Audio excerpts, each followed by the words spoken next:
It's time for Twit This Week in Tech. I love this panel. Devendra Hardawar from Engadget is here. Nicholas De Leon from Consumer Reports. And our own father, Robert Ballaser from the Vatican. We'll talk about the plan to make an AI pope. It's not going to happen. Don't worry. Robert made sure of that. We'll also talk about Meta's amazing new glasses and the demo fail one after the other at the Meta event.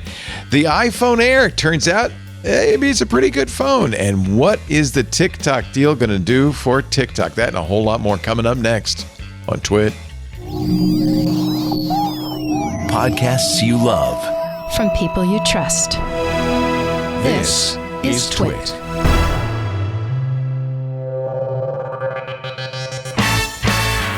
This is Twit, This Week in Tech, episode 1050, recorded Sunday, September 21st, 2025. Live demo. Good luck.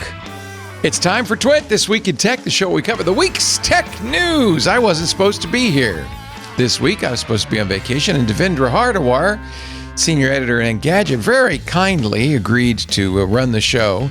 So I'm just going to sit back and watch, Devendra. Do you mind? That would be great. No, when you're just being we should just put you in the guest spot, Leo, and you should just That'd be kind of interesting, it's wouldn't great it? being a guest. There's no can't pressure. do it. You just I can't do it. I can't do it. I can't. But I very much appreciate you sticking around, and we'll take the burden off your shoulders. Thank you for being here. We always enjoy having you. Also with us from Consumer Reports, Nicholas De Leon, where he's senior electronics reporter. Is a storm a-coming in beautiful New Mexico. So if Nicholas suddenly... Well, Tucson, but yes, you're correct. It is late monsoon. Oh, you're in Arizona. What am I saying? Yes. Near Tucson. But yeah, there's a very dark clouds on the horizon. So we'll see. I may drop out. I may, we'll see what happens. This will be a test of Starlink, though, because you are on Starlink, right? Yes, I'm still on Starlink. Oh, wow. I don't recall any major outages. I mean, Starlink has gone out once or twice this year, like globally, and I was affected by that. But I don't remember too many storm-related shenanigans. It's amazingly reliable. We have Comcast as our main bandwidth, and if it fails, we fail over to Starlink, which there's a little satellite up there above. Yeah, it's I was on the first time I talked about it, and I wrote a big article about it for CR a little more than a year ago. It's very good. Obviously, it's not as fast as like Fios or Fiber, any other fiber service. Yeah, but it's fast enough for this. It's fast enough for for streaming video, for downloading games off Steam. It's not as fast as I would like, but it's good enough. Also, I don't really have a choice. So I'm rural enough where it's either this or nothing. Or nothing, right? Or nothing. So the latency is fantastic for it really works fine. It's kind of amazing. Yeah, it's not cheap, but it works fine. I was like an Elon shill or whatever when I wrote that article for the website, but I'm like, it's pretty good. We got to tell the truth. When when it works, it works. Yep. Also with us from he comes to us from a higher authority. He's high above the Vatican. Father Robert Ballaser, the digital Jesuit. Hi, Bobby. Hey, does anybody ever call you Bobby? No, my grandma used to. I think that was about it. But just like you, Leo, I'm also not supposed to be here. Where are you supposed to be? Well, according to the Twitters, there was supposed to be a rapture on Saturday. Oh, really? And it's been moved to Tuesday. So Tuesday. I guess all right. I've got time. I think tomorrow what I'm going to do is I'm going to start like laying out bundles of clothing all along the streets of the Vatican. Just people got raptured to up. trick people. Why not? What are those shoes? They're just sitting there. Oh my God, they took him. Wonderful to see you, all three of you. Thank you for being here. I'm glad to be here. There's a lot to cover. In fact, there were a couple of big product announcements this week. The biggest from the week was on Wednesday. Meta announced their 3 new pairs of smart glasses, an updated Meta Ray-Bans, the updated Oakleys, and a new one, the Meta Ray-Ban Meta Display, Meta Ray-Ban Display. And 2 massive demo fails, which, I feel kind of bad. At least they tried live demos. It's not just a scripted video. Yeah, and I actually honored them for that. So I was very impressed. It started Mark Zuckerberg's backstage looking at his script, and we're seeing Mark sitting on the couch, and then he puts these glasses on, and I mean, they're a little nerdy, but that's Mark Zuckerberg, so they fit. And all of a sudden you're seeing what he's seeing. including a little screen in the lower right-hand corner. And he walks out, and there's the audience, and you realize this is live. Mm-hmm. And I thought, bravo! They're really taking a chance. Yeah. And then it all that part worked. Yeah, that's the last part that worked. It was I felt bad for him. Mark really seemed chagrined. By the way, at least one of the people responsible for the ability to take calls on Meta was fired the following day. Really? I didn't see that. Yeah. So maybe there was a little anger he hid well. It was supposed to be his Steve Jobs moment. This was supposed to be his, like, here's the iPhone. The world is different after this. And instead, it's like everybody just said boo. The demos failed. And also, I don't think people are really swayed by this thing. He got halfway there. It was a Steve Ballmer moment, the freezing windows on stage. Jobs, Ballmer. There's a difference. So Victoria Song, who was there from The Verge, she was on last week. I regret to inform you, Meta's new smart glasses are the best I've ever tried. $800. They'll be available on the 30th. You can get demos starting today at many lens crafters because they're made. Ray-Ban's owned by EssilorLuxottica, which also owns lens crafters. It's a massive monopoly. They make them, they sell them. And so some lens crafters will have demos of these. You can go in and do them. But a lot of the press got demos, and for the most part, they were pretty complimentary. None of you were at the event, were you? I was not there. Carissa Bell from Engadget was there, and she liked them. She also called them the best, smart glasses of this type she's ever seen. I do think they raised a question of, should we be living this way? Like, is this actually the future we want to live in? And I was looking at that thing in horror because it's a nice demo. The feeds look good. Apparently it's a very bright single display in those frames. I don't want to be staring at notifications all day. I don't want to be staring at chat messages all day. Like, this is the stuff we're trying to get away from with being more mindful about smartphone use. So this sounds like hell, honestly. This straps the smartphone to your face. Yeah. There's I was a long time proponent. Yeah. I've always wanted AR. I mean, just for decades now, I've wanted AR. And now that we're actually getting close, I'm with Devindra. I'm kind of backing away going, I already struggle putting my phone down. I don't know if I want it strapped to my face all day. And the whole pitch is ridiculous because, Zuckerberg is like, oh, it'll make you more connected with your friends because you don't have to take out your phone. And almost every single demo we saw, one was hilarious. It was like outside in the street. It starts, you're having a conversation with your friend. You have to tell your friend to basically shut the F up. I have to talk to my smart glasses to quiet down. Okay, smart glasses, we can have a conversation now. Let's chat, friend. And it's so antisocial. It so breaks the flow of conversation. Like, it is literally a barrier between you and the world. It seems everybody's showing though this live translation feature. Apple showed it. That's cool. Google's been showing it for 10 years. It's cool. This is what the teleprompter said when this is from the New York Times. When Mark was to launch into the demo, it says live demo. Good luck. Mark was a little miffed because he said it worked 100 times in rehearsal, but he wasn't able to take a call, and the guy kept calling, and apparently, so there were a couple of things that went wrong. There was a bug, which Meta says they fixed, that the glasses would go to sleep as soon as the phone rang. So that's what Mark ran into. Before that, they brought in a celebrity, influencer chef to cook something, and it didn't work. It was awkward. And he was trying to sort of go with it, but it just kept failing, and they wouldn't give him simple instructions. And then it started moving ahead as if he had already done the previous. Now that you've mixed it all together, wait, hold on, Meta's story first, of course, on stage, Mark said, it's the Wi-Fi, but actually Meta's story, which maybe is more compelling, is that as soon as anybody said, "Hey, Meta," to wake up the glasses, so many people in the audience had Meta glasses that they all woke up at the same time and they DDoSed themselves.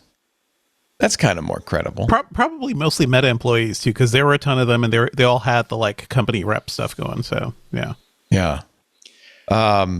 Yeah. I mean, maybe yes, but also no, because I've set up live demos on stage before, and you don't use public Wi-Fi. You use a specific Wi-Fi SSID and channel that no one else in the room is using to make sure that your device is. So no, I do think it got DDoSed. I just think it DDoSed itself. I think the product was failing, and it kept sending the same requests over and over.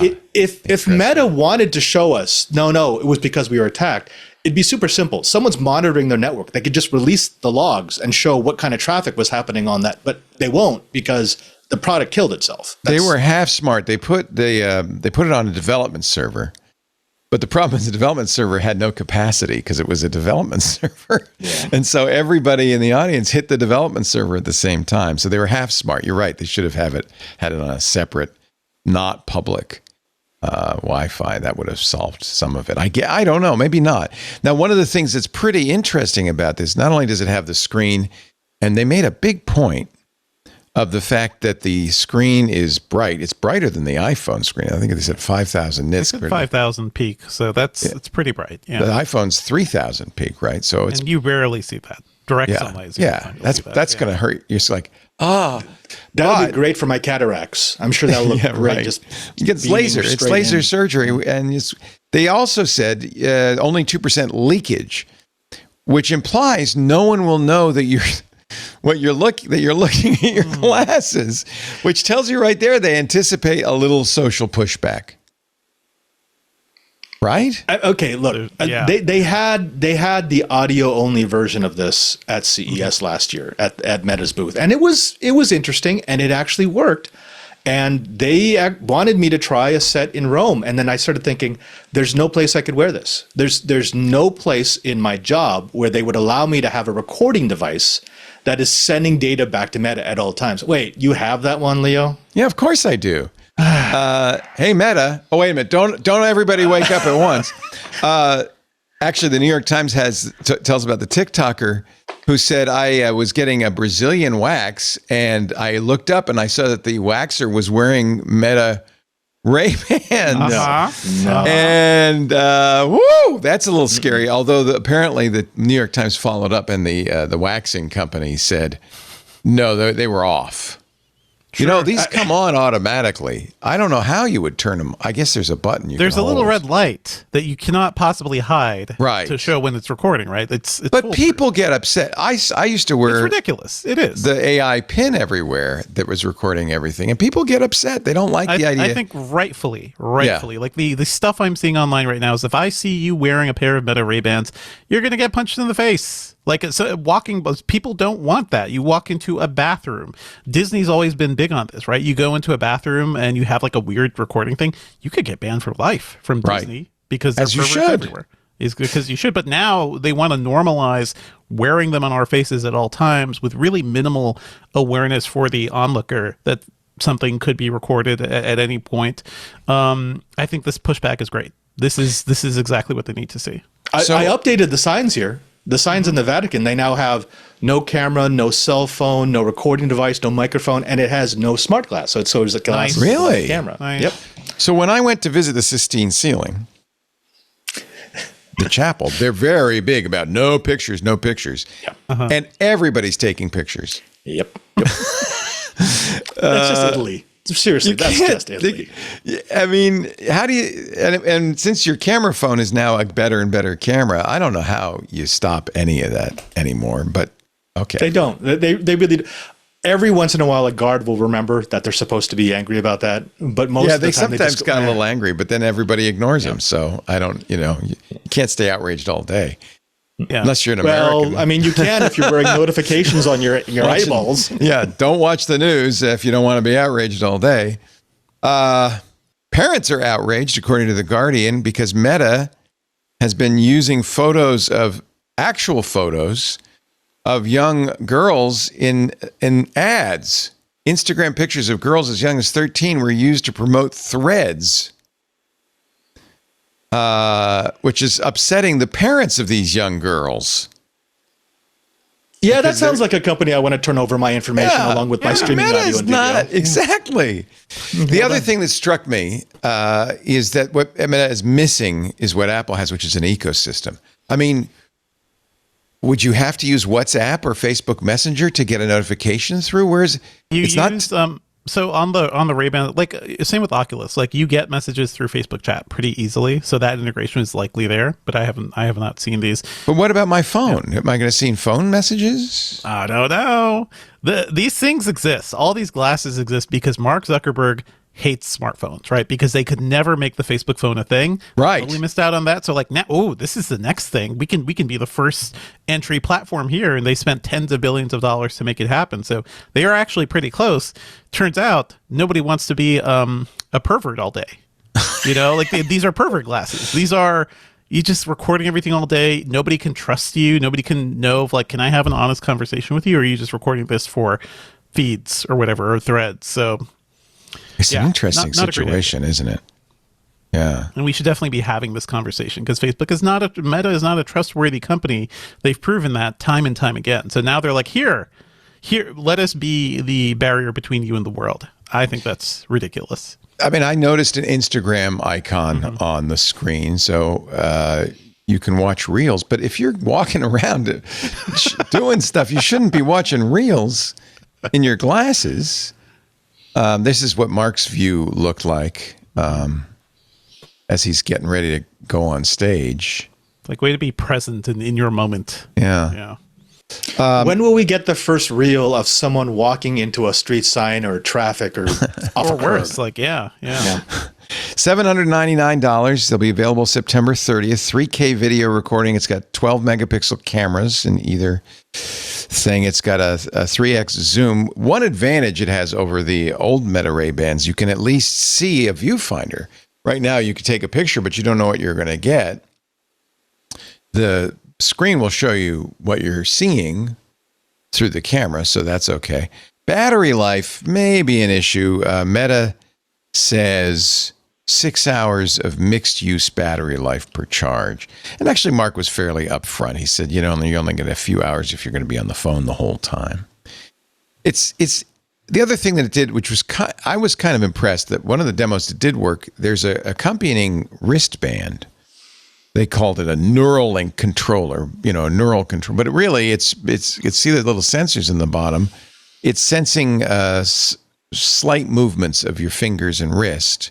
And it looked like he was writing or typing in order to text. Just like this. A little bit of a twitching. It reminds me of that scene from Children of Men, which is one of my favorite movies. I think one of the most prescient movies ever made. But there's a scene where they go in and a kid is just like heads down, staring at a phone, twitching their fingers because they're so locked in. They can't see the world. It takes their father like 5 shouts to get their attention. Again, wow, this is the future we want to live in. We're going to be weird little crab twitchy people. So it worked pretty well. I think that the strikes against it, besides the demo fails, are that it's Meta. Yes. It's impressive tech. Let's not confuse this. The tech, aside from the fails, the tech is actually quite interesting. And you could do a lot of very interesting applications with it. For me, it's all about, I'm not giving my info to Meta. I just no. 100% no. Right. If they gave me the option to buy a set for $1,500, but absolutely no information would be kept or used by Meta, I might consider that. But like Devendra said, they are not a trustworthy company. Why would I turn over my information to a non-trustworthy company? It's also not just about your data, right? It's anybody who you're looking at, anybody around you. You are giving up their data. You're giving up their information, what they're saying, their visuals, everything. You are a little spy for Meta. That's great. Also, I think the lack of ecosystem. I think if Apple were to do something like this, at least it would be tied to your phone. You'd see your phone's notifications. There'd be an app store. There's no app store yet for these new glasses. I'm very tempted just to try it because it seems like but it's a technology demo. The only app I would really want would be a contact list. Have pictures of everyone in my contact list so it automatically pops up, because my memory is not does great not, anymore. and it specifically does not do that. It's not augmented reality in that sense. That would be the killer app for me. Yeah. Anything else, I don't want notifications when I'm just walking around. You could I really don't. You could be walking down the street and say out loud, "Hey Meta, who is that?" Do I know you? Do I know you? And it would then take a picture, and the Meta AI, the LLM, would maybe be able to recognize it person, but he'd kind of be giving the show away. I will write an app where you can set the key phrase to be something like, "Oh, I haven't seen you since," and then it knows to trigger. Oh my God! Nice. It's you. You. Nicholas, Yes. What do you think? You're holding back. I feel I'm like you're holding back. It feels. I mean, I have a couple thoughts. One, it does feel a little bit different than like what OpenAI has said, where they think that people are tired of screens, and our device that we're working on with Johnny Ive will be a totally different thing. That to me is just more personally interesting than another screen. I'm good with screens. I've got my phone. I've got my computer. I don't really need another screen in my life. I no longer live in the big city, so I don't know how popular the existing Meta Ray-Bans are. But it just feels like a limited utility. They say, or the BBC said 2 million of them, which is, I mean, it's nothing like the iPhone sales, but it's a decent number. I haven't seen any CR readers write into us to be like, "Hey, you guys need to be talking about the Meta and smart glasses." A lot of people like me who have them but don't wear them in public. I don't wear them ever. You know what they're really good for? They're good for music. Yes. The sound is quite good on them. And there's some that's just the music frames, right? I think when was it Amazon just did the frames with just that? Yeah. That's kind of cool. If there's somebody I'd trust less than Meta, maybe it would be Amazon. And who's so ready to get into smart glasses? All the companies you hate. Don't we love this category, folks? Amazon actually shipped their Fire Phone, though, so they've got one up on Meta. That's true. It had 3D. It was real 3D.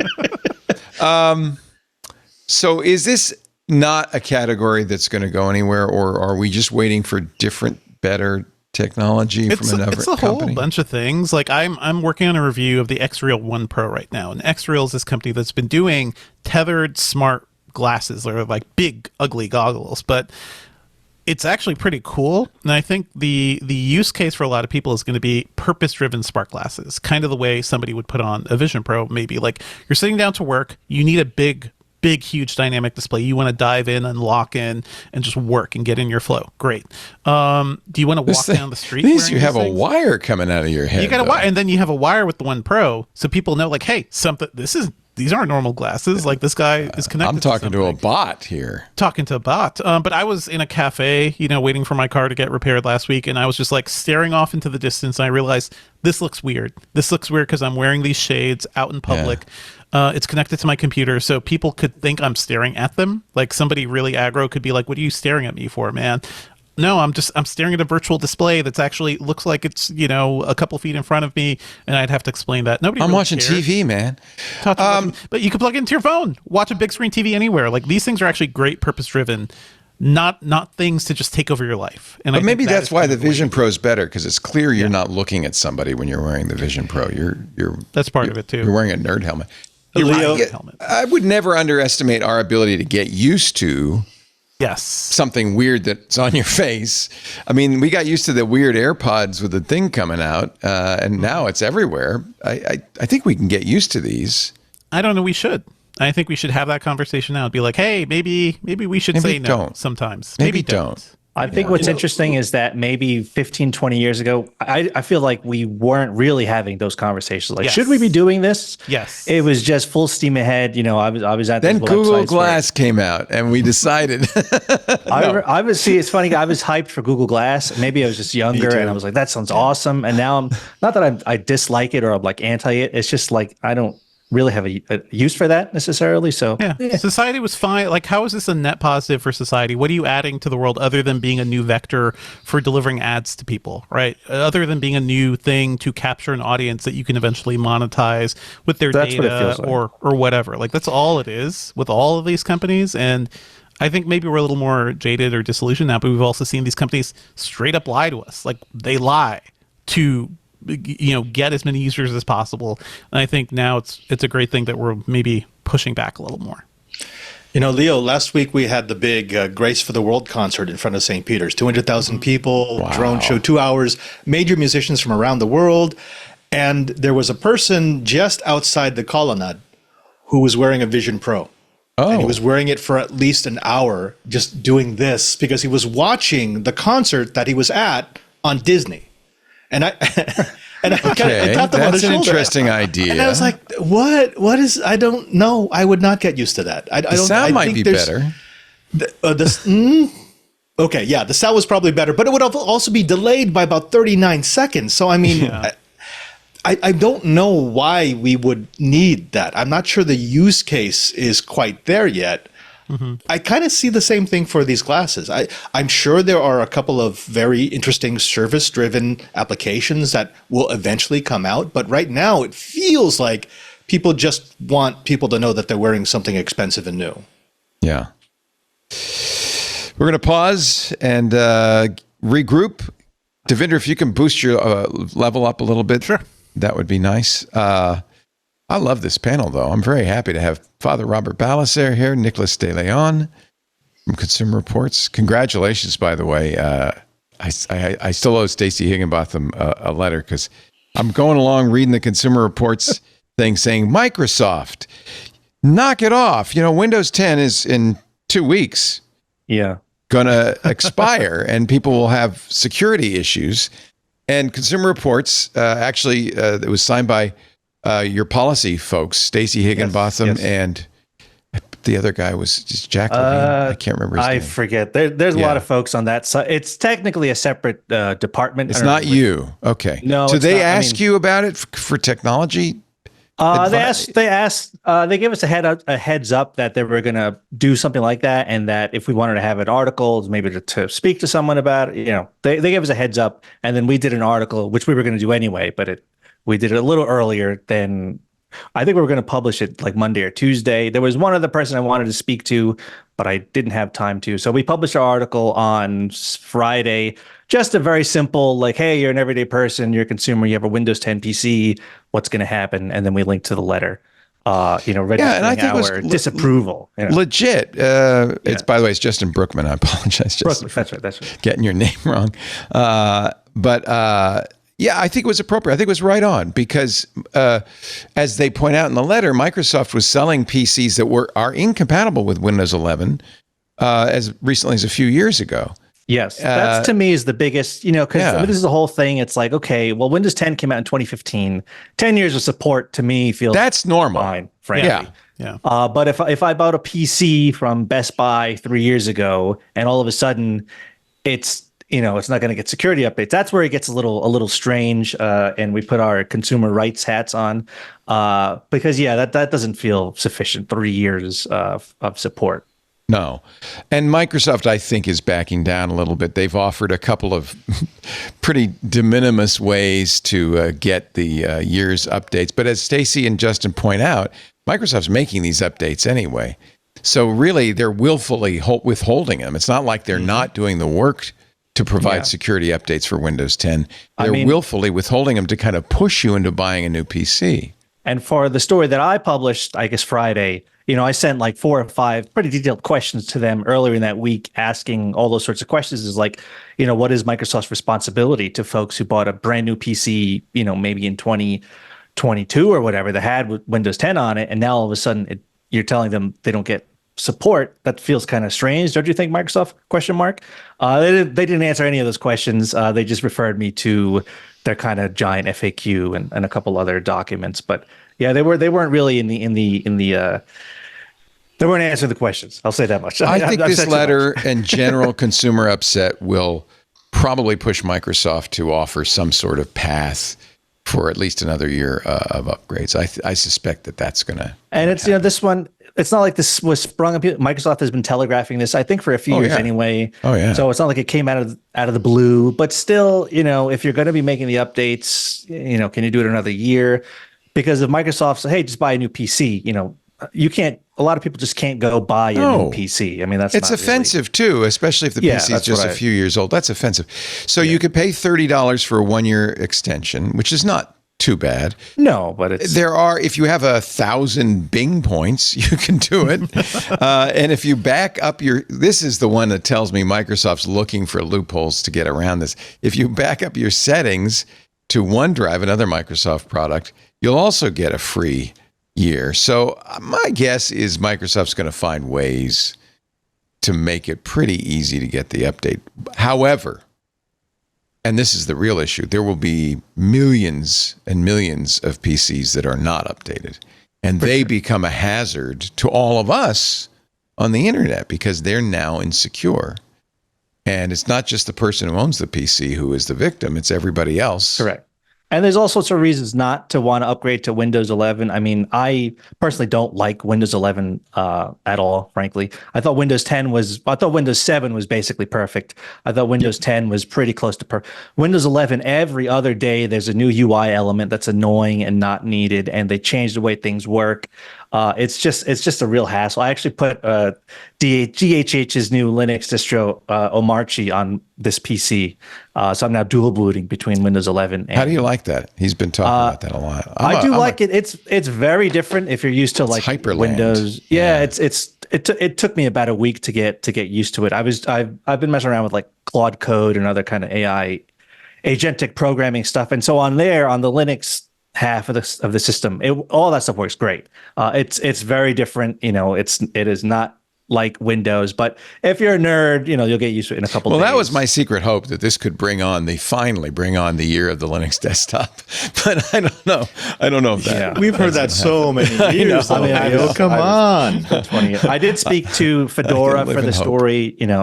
It is a lot easier than it was, even 10, 15 years ago to jump into Linux. They all have the equivalent of like app stores. Absolutely. Apt-Get update. It's all pretty easy. And frankly, a lot of consumers, especially, they're just using a web browser anyway, whether that's Firefox or Chrome. So it really doesn't matter what device you're using necessarily.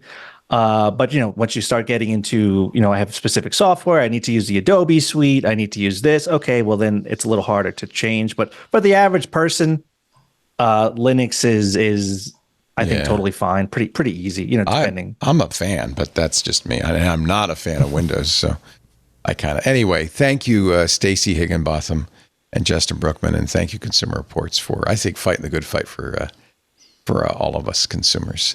We're going to take a little break, as I said, and we will get back with more. Did I thank Devendra Hardawar? He's also here, senior editor at Engadget. Mm-hmm. Great to have all three of you. Our show today brought to you by, speaking of Microsoft, US Cloud, the #1 Microsoft Unified Support replacement. Yes, you don't have to get your unified support from Microsoft. We've been talking for a few months now about US Cloud. They are the global leader in third-party Microsoft support.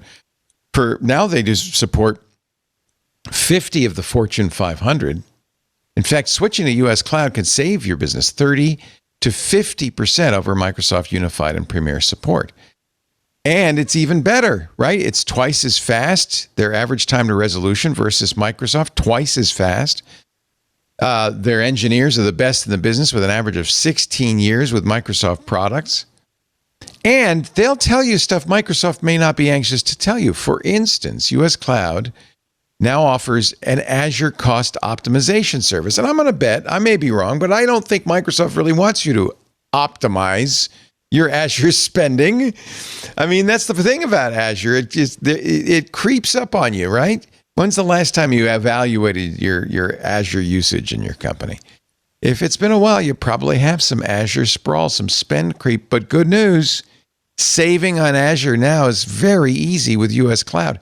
US Cloud offers an 8-week Azure engagement. It's powered by VBox, and it identifies key opportunities to reduce costs across your entire Azure environment. You're going to get expert guidance from those senior engineers at US Cloud with an average of over 16 years with Microsoft products, including break-fix.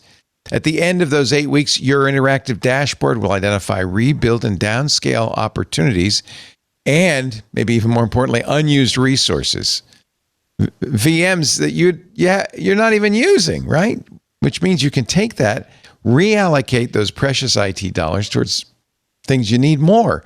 But can I make a suggestion? You might want to invest those Azure savings in U.S. Cloud's Microsoft support. That's what a few other U.S. Cloud customers do. Then you completely eliminate your unified spend and the savings keep on going. Ask Sam. He's the technical operations manager at Bead Gaming. He gave U.S. Cloud 5 stars. He said, quote, "We found some things that have been running for 3 years, which no one was checking. These VMs were, I don't know, 10 grand a month, not a massive chunk in the grand scheme of how much we spend on Azure. But once you get to $40,000 or $50,000 a month, it really started to add up. Yeah, I bet." It's simple. Stop overpaying for Azure, identify and eliminate Azure creep, and boost your performance all in 8 weeks with US Cloud. US Cloud's on your team. Visit uscloud.com and book a call today to find out how much your team can save. That's uscloud.com. Book a call today and get faster Microsoft support for less. Better, too. Thank you, US Cloud. We appreciate your support of This Week in Tech. You know, one of the things that comes up, I think, a little bit with this, these Meta glasses is this.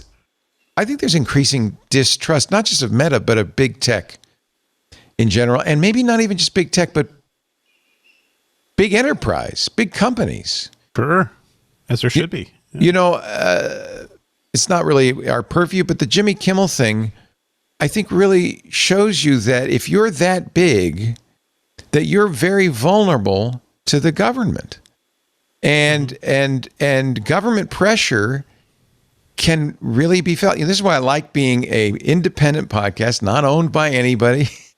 We're not regulated by the government, by the FCC. We don't, you know, we can say stuff, we could tell the truth and not have to worry about this specter of pressure from the government.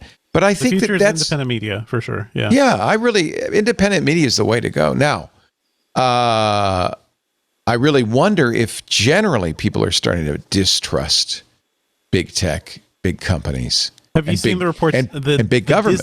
The Disney adults, Leo, the folks who are like so in the pocket for everything Disney, a lot of them are canceling their subscriptions and producing content now saying, we're not going to stand for this. That's huge, right? That's huge. Like, you get those loyal fans to turn against you. I don't think Disney realized how big a deal this is. And also, yeah, it's about government overreach, but it's also, nobody expected this before. A normal functioning U.S. government, this would never be happening. But we have a pretend, we have somebody who's basically cosplaying as a dictator, and they're going to do the stuff they've seen other people do. This is a replay of history. What's scary is that these companies are just going with it. There is a struggle right now. Yeah. This H-1B visa thing, I think, is symptomatic of it. This week, the Trump administration announced that they've kind of backed down a little bit, but they announced they were going to charge a $100,000 fee for H-1B visas. Amazon has 14,000 H-1B visa employees. Now, I think, on the one hand, the instinct is appropriate, which is that companies, this visa is supposed to be used to hire highly skilled workforce that doesn't replace American workers, that cannot be found in the U.S., right? It also brings in, and a lot of people pointed this out, it brings in students, experts from other countries who are going to come here to study, to become more expert. It helps us. Many of our companies were started by people who came into the U.S. on H-1B visas. So there are two sides to it. And I understand kind of the nativist side, which is, I saw this at Disney. We have listeners who were IT people at Disney, and talk about an indignity. They brought in foreign workers. They said, train them. They trained these foreign workers, and then they fired the Americans and replaced them with cheaper foreign labor. So I'm sympathetic to that. But I also think that part of this $100,000 visa fee is to get big tech even more beholden to the federal government. Because when they announced this, they also said it's at the discretion of the Department of Homeland Security. It's a shakedown. the president can It's say, always a shakedown. you don't It's have to pure, do it. pure and simple. He did this shakedown. with the tariffs. He did this with the do not sell technology to other countries list. This is going to be, oh my goodness, this is so bad. This is so horrible. And then they'll start announcing, oh, but yeah, Facebook gets an exemption and Amazon gets an exemption. Because and, they gave us $600 billion to build American Exactly, factories. exactly. Or So- a beautiful gold bar with a piece of glass in it or whatever it is that they we are at the rinse and repeat stage where it's not even original anymore because they know it works. They've done it multiple times, and not only are the tech companies going along with it, but the supporters, the hardcore MAGA folk, the Uber MAGA, they love it. They love it because well, they and feel again, like, if it protects American workers, I'm not against it. But I think it has other purposes, to be honest. It's plainly obvious. Like this is something to keep the immigrants out. Like that's what a lot of people are doing. And also, hey, if we could shake down and get some extra money, this is what they've been doing. This is what they believe, and it's disgusting. There have already been changes to it, though. I have a feeling that phone calls were flying in from Cupertino and Menlo Park and Seattle saying, dude, what are you doing here? You're killing us. Didn't you get the $1 million inauguration we had dinner with check? you so many times. Yeah. Didn't we? Yeah. Elon Musk is a fan of the H-1B visa. Tesla wouldn't exist. SpaceX wouldn't exist without it. One of the things companies did do, because the law, whatever it is, it's not a law. The demand took effect at midnight today. Companies were urgently telling their employees on H-1B visas, get back here because it's going to cost us $100,000 to repatriate you if you don't make it back. There are so many posts of people on international vacations now being like, oh, at last minute, I got to get back home. I got to come home. Stupidity. Many of them there was can't. that clarification. From when Yeah. she said, oh, no, this is for new H-1B applications. They immediately changed it. Yeah. 4chan leapt into action. In a clog the toilet op, they started buying tickets intending to inflate air travel prices so that the H-1B visa holders couldn't come back. Of course It's hilarious. It's hilarious. Fares doubled, particularly in India. 4chan reportedly tried to block Indians from returning ahead of the deadline by reserving seats without completing the purchases. A one-way ticket from New York, or from New Delhi to New York, jumped from $420 to $908 because of the clog the toilet operation. But as you pointed out, it's very unclear, because now the White House says, well, if you already have a visa, now it's only going to apply to new H-1Bs in the lottery. So they've backed down a little bit. And even then, that's a disaster for what it means for future talent in America. Why would anybody come here to this insane place where a mad king is deciding every day to do something completely ridiculous and that should be illegal, and nobody's telling him no? Is it not the case, though, that H-1Bs are used by companies to bring in foreign tech workers that cost less? Maybe there are other ways to you give a company a little leeway to save some money, and hey, this they're going to do it. This architecture of capitalism we've built will make that happen. It's not the employee's fault; it's the company's fault, and it's our system's fault for allowing this to happen. But also, I don't think it's necessarily a bad thing to bring in new people. So This is a country built on immigrants, built by immigrants, and this anti-immigrant hatred is like a disgusting thing to see. And because it's coming from the top, it's becoming normalized.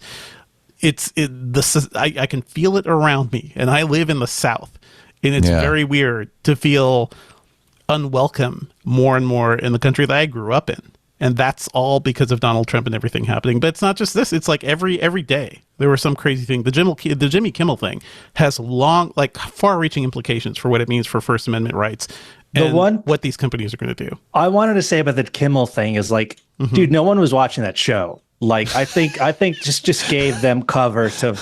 He hasn't been fired. His show's he's been taken off the air. It hasn't been canceled. He did say Seth Meyers is next. He did say indefinitely. Jimmy Fallon and Seth Meyers are next. But if I'm like the CEO of like Comcast or Disney, I'm paying this guy how many millions of dollars a year to ostensibly tell jokes on the air. Dude, I can get ChatGPT to do that for $20 a month. I don't need to pay Jimmy Kimmel millions of dollars for what? So it's like, I understand that there's some strangeness regarding did the government censor him? But like, dude, no one was watching that show. So it's like, the government absolutely did censor him though. Like this whole thing started because of the stupid, it's crazy. We're living through another Red Scare, but the stuff after Charlie Kirk's assassination has been crazy because people have been losing jobs left or right. The Jimmy Kimmel thing, if you go, but that was also happening before. You couldn't say anything about the COVID vaccine. It's like yes, America has devolved into like a weird PvP server where like everyone is like standing like, pistol out, ready to like, this is insane. It's insane. Not good. But I also don't, with Kimmel specifically, like, dude, no one's watching that show. I don't buy the idea. Really, were the ratings that bad? It doesn't matter. The ratings were. It matters if you're the CEO of Disney. It's like, what am I paying this guy for? Oh, we can get rid of him because he said something stupid that a lot of people apparently they did not want to do this, and now they are feeling the backlash, right? Because I don't know how many people will cancel Disney Plus. By the way, I did. ABC, Disney Plus, Hulu, ESPN. There's a lot of cancellation you got to be doing. This is the other problem. These companies get so big. They become hard to boycott. I would love to boycott Amazon. It's virtually impossible. Or Google, it's virtually impossible. I feel like there's a red line, though. There's a red line in the Kimmel example because, on one side you have if a comedian is saying something that is extremely racist or is calling for violence. Yeah, okay, no, that's actionable. But the thing that got Kimmel in trouble was him saying, isn't it amazing how quickly the MAGA folk are suddenly trying to change the narrative now that the shooter turned out to be one of their own?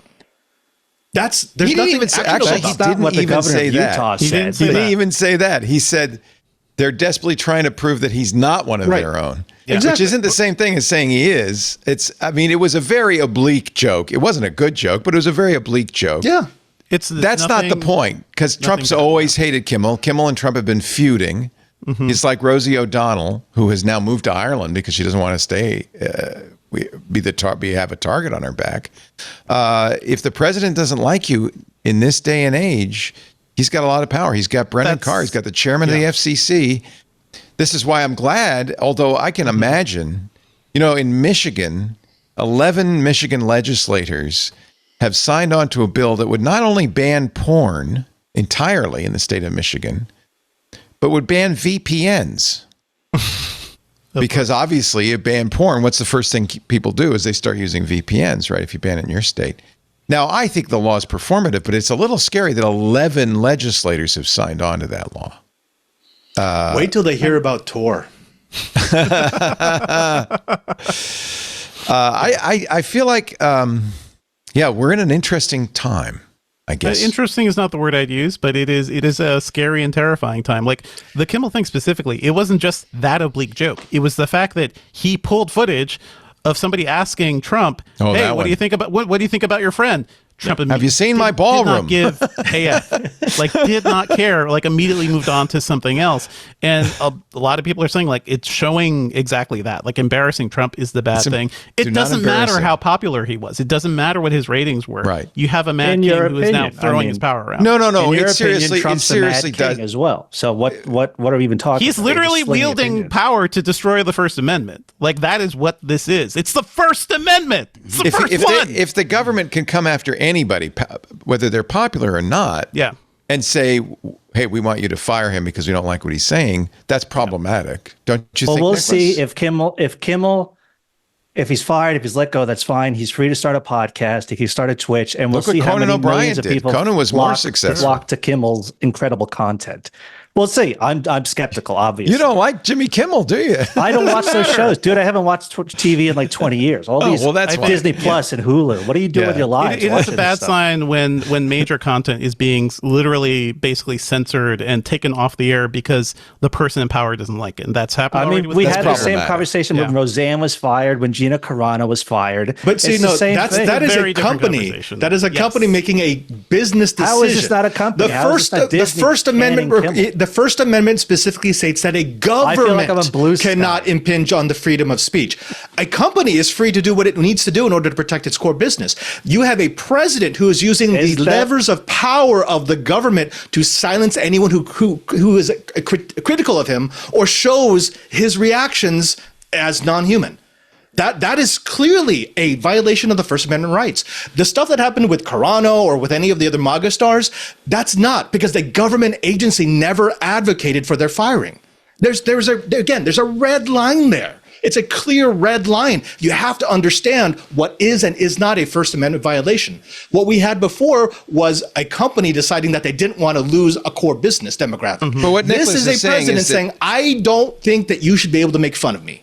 What Nicholas is saying, though, is that Disney made a business decision. The ABC made a business decision, not a politically motivated decision. Via pressure by the president. Via pressure by but it's Sinclair. It's not a business decision when you have the head of the FCC and the president of the United States saying, we're going to pull your license. Well, it's also a little suspicious that Nexstar needs FCC approval for its Tegna acquisition. Yes. This is very much like CBS settling the lawsuit with Trump because Sherry Redstone wanted to get rid of Paramount and sell it to the Ellisons. What's $15 billion?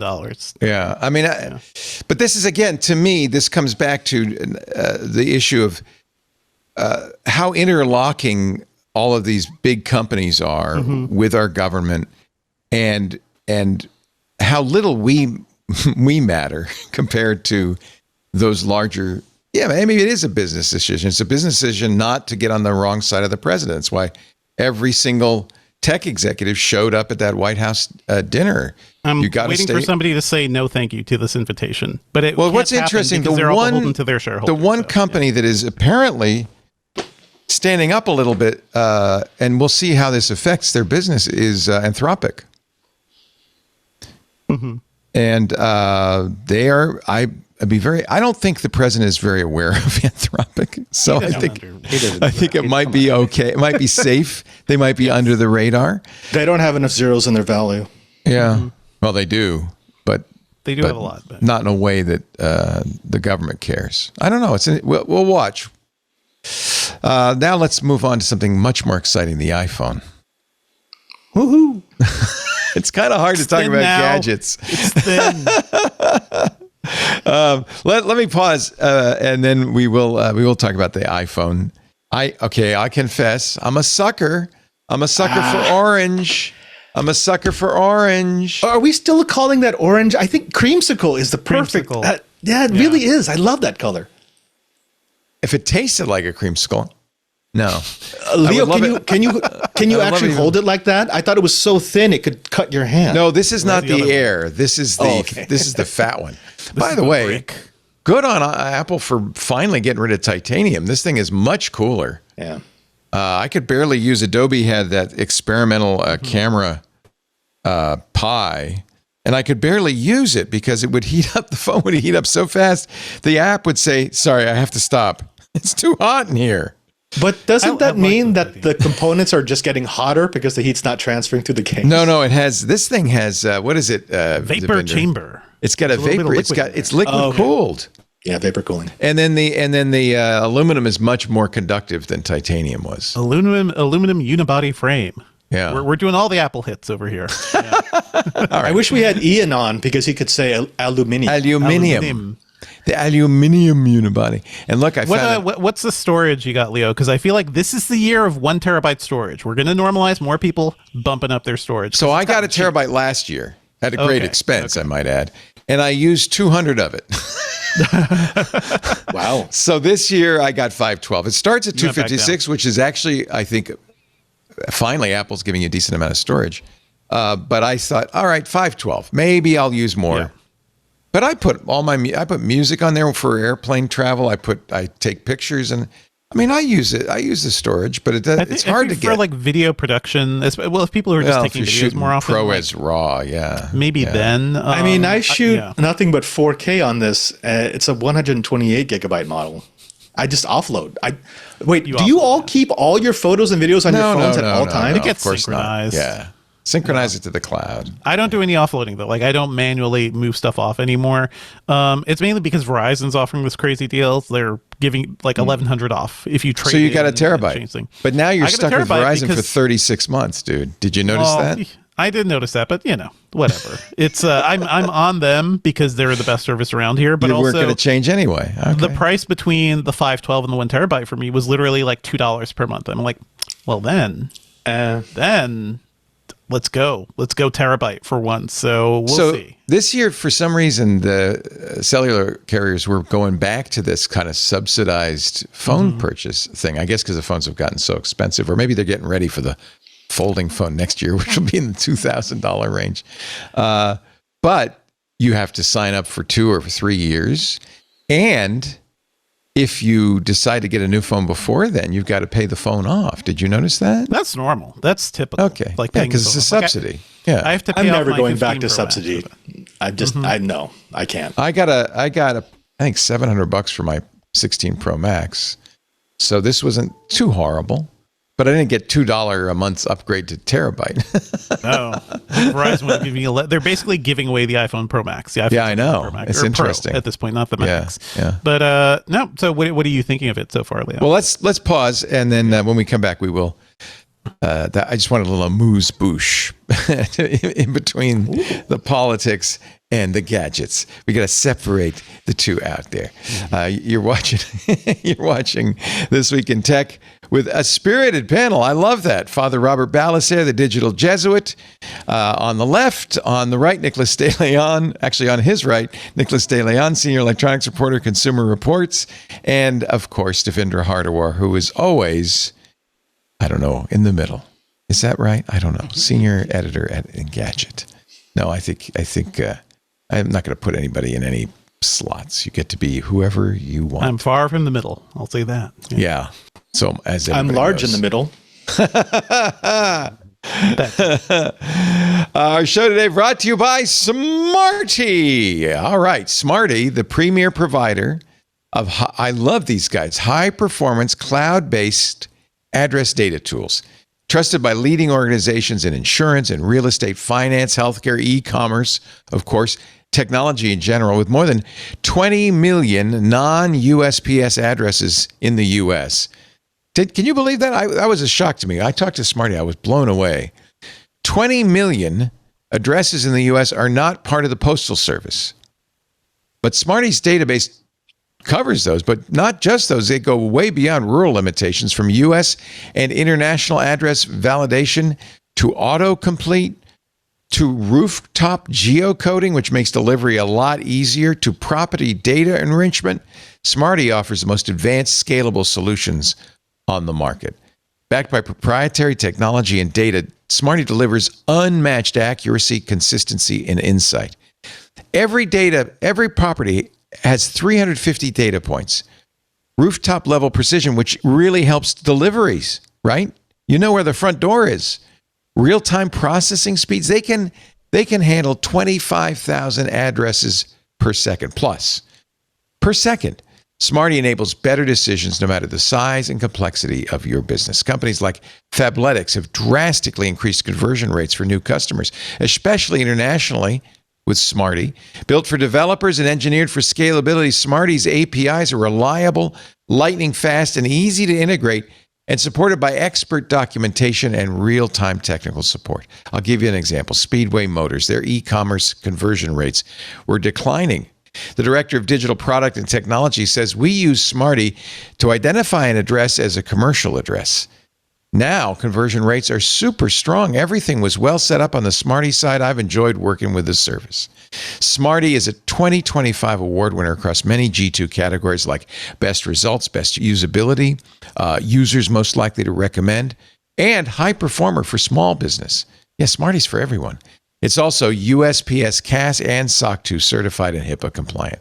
So if your organization is seeking the most accurate, reliable, and future-ready address data suite, Smarty is the way to go. Try it yourself. Get 1,000 lookups free when you sign up for a 42-day free trial. Smarty.com/twit to learn more. That's Smarty.com/twit. We thank them so much for their support of this week in tech. I thought the iPhone Air was kind of a joke. I don't know. Devendra, did you go to the event, the Apple event? I did not get. I'm not doing much traveling these days. You lucky dog. But our whole team kids. was there. Yeah, I got kids, and it's easier to be home. Judging from what I've seen from my team, though, I think from the announcement, it looks better than I thought. I think it's more than just a gimmick. I think there is some genuine reason to like consider what a design like this is, what something so thin looks like. We saw it with the iPad Pro, and like folks on my team, it was Sam Rutherford who reviewed it. They're all saying like once you touch it, it's like you kind of see what's unique and different here. The problem is the compromises, the potential battery life, being lower than others, lack of cameras. That's the compromise. And like for me, I'm such a power user. I want the zoom. I want all the stuff. So I'm going to go for the thicker phone. But I kind of see what Apple's going for here. Well, and if you got the iPhone 17, it would be $200 less. Yeah. So you're paying a little bit of a premium for this thinness. Now, I have to say, iFixit Teardown came out. Let me pull that up. And they said it's very repairable, which is... Wow. Yeah. Surprising. Yeah. Okay. You look at it, you think, oh, there's no way... I would have thought it was just a solid block of epoxy or something. Honestly. The Air Teardown shows, first of all, what Apple already said, which is that almost the entire phone is in the camera bump. The rest of it's practically, the rest of it is battery, right? Yeah. And it makes it's better for Apple if the phone is more repairable, because then they can fix issues and resell them. Easier for them. That helps. Yeah. Easier for them. Yeah. Here's they exploded, except it looks like it was nicely taken apart. And you can see that almost the entire body is battery. This is the speaker, the cameras, the processors, everything, the antennas, they're all in there. The top part. Jerry rig everything, tried to bend it, and it wasn't even that bendy, which is kind of a surprise. Titanium, baby. Yeah. Yeah, it is. It's titanium. Okay. That photo does not bode well. You know how it is, though, with YouTube. You always got to it's all about the thumbnail, right? But look what they had to do to bend this thing. I mean, they really had to work at it. We shot it with a 50 cal, and wow, it just... Yeah, right. That's amazing. Yeah, because it's really reinforced. Look, he can't by hand bend it. Yeah, nice flex. He had to have a device. Put it in a vice, yeah. So, so it's durable. The screen is hard to scratch. Jerry rig everything kind of, that's their thing, is they tried to scratch it and everything. Question to the panel. Do you all have cases on your phones? Yeah. Yeah. I do, yes. Do you know anyone who carries naked phones? Yeah. Yes. Really? Yes. My fiance They're crazy does. people. I do. This is Benito. There's some pain behind that. So that phone's been broken several times, yes? No, it has not. No, really? Oh. I would like to carry this without a case. I found a nice orange case. I say orange because I'm from Rhode Island. I find a nice orange case, but it's pretty, right? It's a shame to put these beautiful phones in a case, but I mean, they've all got the camera bump, and I don't feel comfortable that's the other having the thing. camera bump being the part of contact. And that's really true on the Air. The Air is quite wobbly, right? You can't put it camera side down. I have to say that you don't want to put it pisses me screen. off the most is that I can't lay it flat. Well, okay, but you'd either have to. I don't know how you'd make it flat. You'd either have to make it a bigger phone, or you'd have to. The Air could have easily been flat. The Air could have been flat. It wouldn't have been as thin as it is, but If it would have been very tall, maybe. No. You need space for the camera sensor too. Can't get the camera in there. Yeah. Yeah, because the optics are the limiting factor. You need space for that. You can't just put a raw sensor behind glass. Yeah. I have to say that for most people, probably the 17, not the Pro and not the Air, will be the choice. Very positive reviews across. It's an increment, as it has been for a while. In fact, there's some evidence that Apple holds back innovations to spread them through the years so that there will be at least something to upgrade for. I like the selfie cam. I played with it last night in the restaurant and was able to get my waiter in the shot, and it would automatically adjust the width of the shot. That's pretty cool.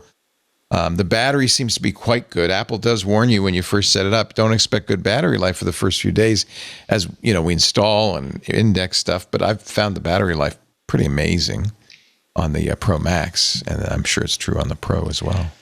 I've got a question. Actually, be ready for a lighter phone. Oh, I'm sorry. Go ahead. No, I got a question for the panel. I would like to know, when do you guys think was like the peak of kind of mainstream iPhone hype or like excitement? The 10. Because we were talking about that. You think the 10? Yeah, I was going to say the 10 as well. This generation basically is the 10 and its successors. And what we're going to see is next year, this is what everybody, the Bloomberg and, you know, Gurman at Bloomberg and others are saying, next year with the folding phone, and then in 2027, the 20th, holy cow, anniversary. Right, exactly. That will be the next big redesign. So we're still in the 10 generation. And I think the 10 was quite remarkable. That was and the good. 10R. I have a fond memory of the 5 where it was like, oh, that was thin. That was sleek. And I think that was also the intro of LTE. So like full on good speed. Good point. So that felt like a little miracle device, honestly. 5 was peak design. 5 was peak design for the iPhone, in my opinion. Yeah. Peak design. The last iPhone I had was the 2. So you're all Android. Peak device for me. Peak 2, the 2. I don't even think there was a 2. There was an iPhone and a 3GS. I think. Was there an iPhone 2? Maybe there was. It was the 3G. It was the 3G, right? 3G. Oh no, 3G. Sorry, iPhone 3G. That's the one I have. Yeah, I have that one right back here still. If you want it, you could borrow it. It's rounded. It's rounded. It's round. Although, I mean, the phone that I really liked that made me switch from the i environment was when Leo got a Galaxy Note, because I really, really liked the screen on that. I love the size of the screen. Although now I think, because I've got a Pixel 8, I think I'm finally at the point where I don't want it any heavier than this. Because I did one of those late night drop on my face things the other night. Yes. And I realized, no, it's too heavy. It's so embarrassing when you get hit with your phone. You fall asleep and it goes clonk. So get ready for this. I don't know. Which one is this? Is this the 3G or is this the first iPhone? This might be the first iPhone. No, I don't think it's a first. I think that's, it's maybe. Compare it. Wow. Yeah. Wow. I mean, the iPhone, the smaller one, looks like the screen that's inside Meta's new glasses. Yeah, it does, doesn't it? Holy moly, Mercaroli. Wow. That is a big difference. We've come a long way. We did make fun of the Galaxy Note early on, and I remember. I loved the Note. Yeah. I owned every those Note. days, man. Yeah. Except that one time when Leo decided to put the stylus in backwards just to see if it would actually break it. Forget it. So what's iPhone one of the release things, week always makes me nostalgic for like the big releases over the past, 15 years or so. Yeah. The Note, the Moto X, the iPhone 6, which was the first like bigger one. Yeah. The 5, like you said, which I would. We're not in that era anymore, are we? No. Although it's remember when they did that Samsung Ode to Broadway release? That was a hot mess. My nails are still wet. I can't touch the phone. Don't worry, you can talk to it, young lady. It was so bad. Yes. Oh my God. It was pretty bad. Actually, the Pixel 10 announcement was a very close second in terms of cringeability. Of cringe, yeah. Yeah, with the Jimmy Fallon one. That was. I never understood why Google or Samsung can't get someone from Apple to teach them how to do presentations. Yeah. That's why, in a way, despite the demo fails at the Meta event on Wednesday, there was something honest about it, right? It was live. Yeah. It was live. It was Mark himself. It was a little chagrined. The demos didn't work, but it was real. And I kind of appreciate that. Apple's so slick now. It was real, but also at times I think real sad. Like the very end where Mark switches into sweats, right? And then he's like, hey, Diplo, let's go for a run. Oh, let's go for a run. And by the way, that was a demo fail too, because it's pretty clear they wanted to show the run from Mark's glasses. Yep. And they couldn't. So the whole point of that dopey thing where they go out the door and there's people waiting and they're going to run together and they all have their glasses on. The whole point of it, which was to show what it looked like from Mark's perspective, didn't work. Yeah. And it made the whole thing like, why are we running with Mark? What's going on? And it's at one point they pass the golf cart with the camera, right? And you just go, goodbye, because we know it's over. The camera's sitting there, and then goodbye. We can't see it from Mark's point of view. It's over. Article in The Verge saying we're not getting the best battery tech. I thought this was interesting. Silicon carbon cells coming to thinner phones with longer battery life, but not in the US, in China. This is a new kind of lithium ion battery. It's silicon carbon, which I guess, I don't know. You're the geek here, Father Robert. Do you know anything about these? Yeah, I mean, it's basically like every advance in battery technology. You've got faster charge times, more cycles, higher energy density, and it's less reactive. So if you have a puncture, you're not necessarily going to blow up your car. Right. It's good tech.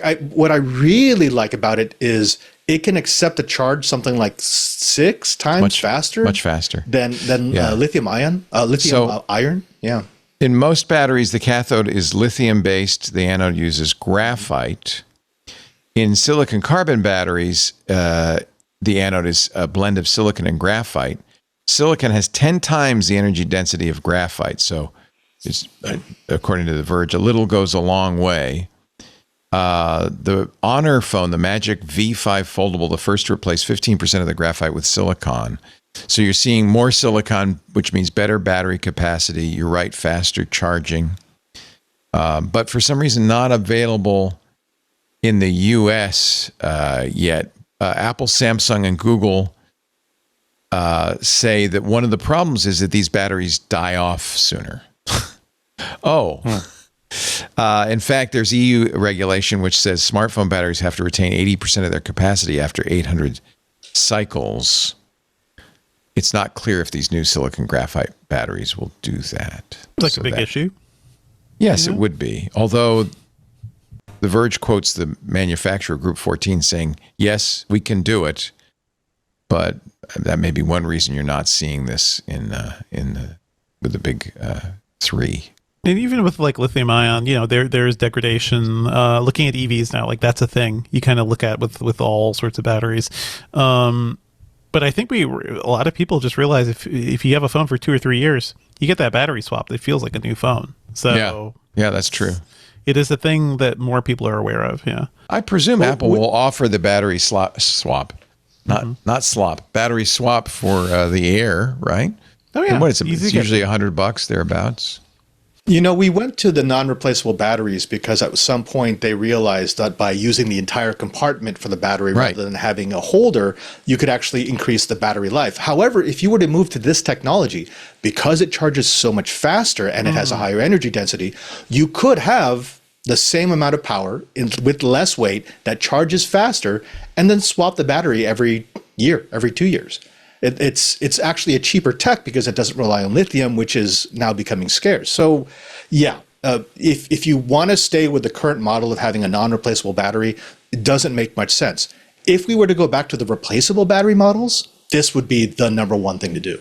Yeah, I do miss the days when I could pop open the back of my Note, put it in, at the end of the day, and put in a new battery and keep going for another day. That was. Those were the days. Day iPhone, night iPhone.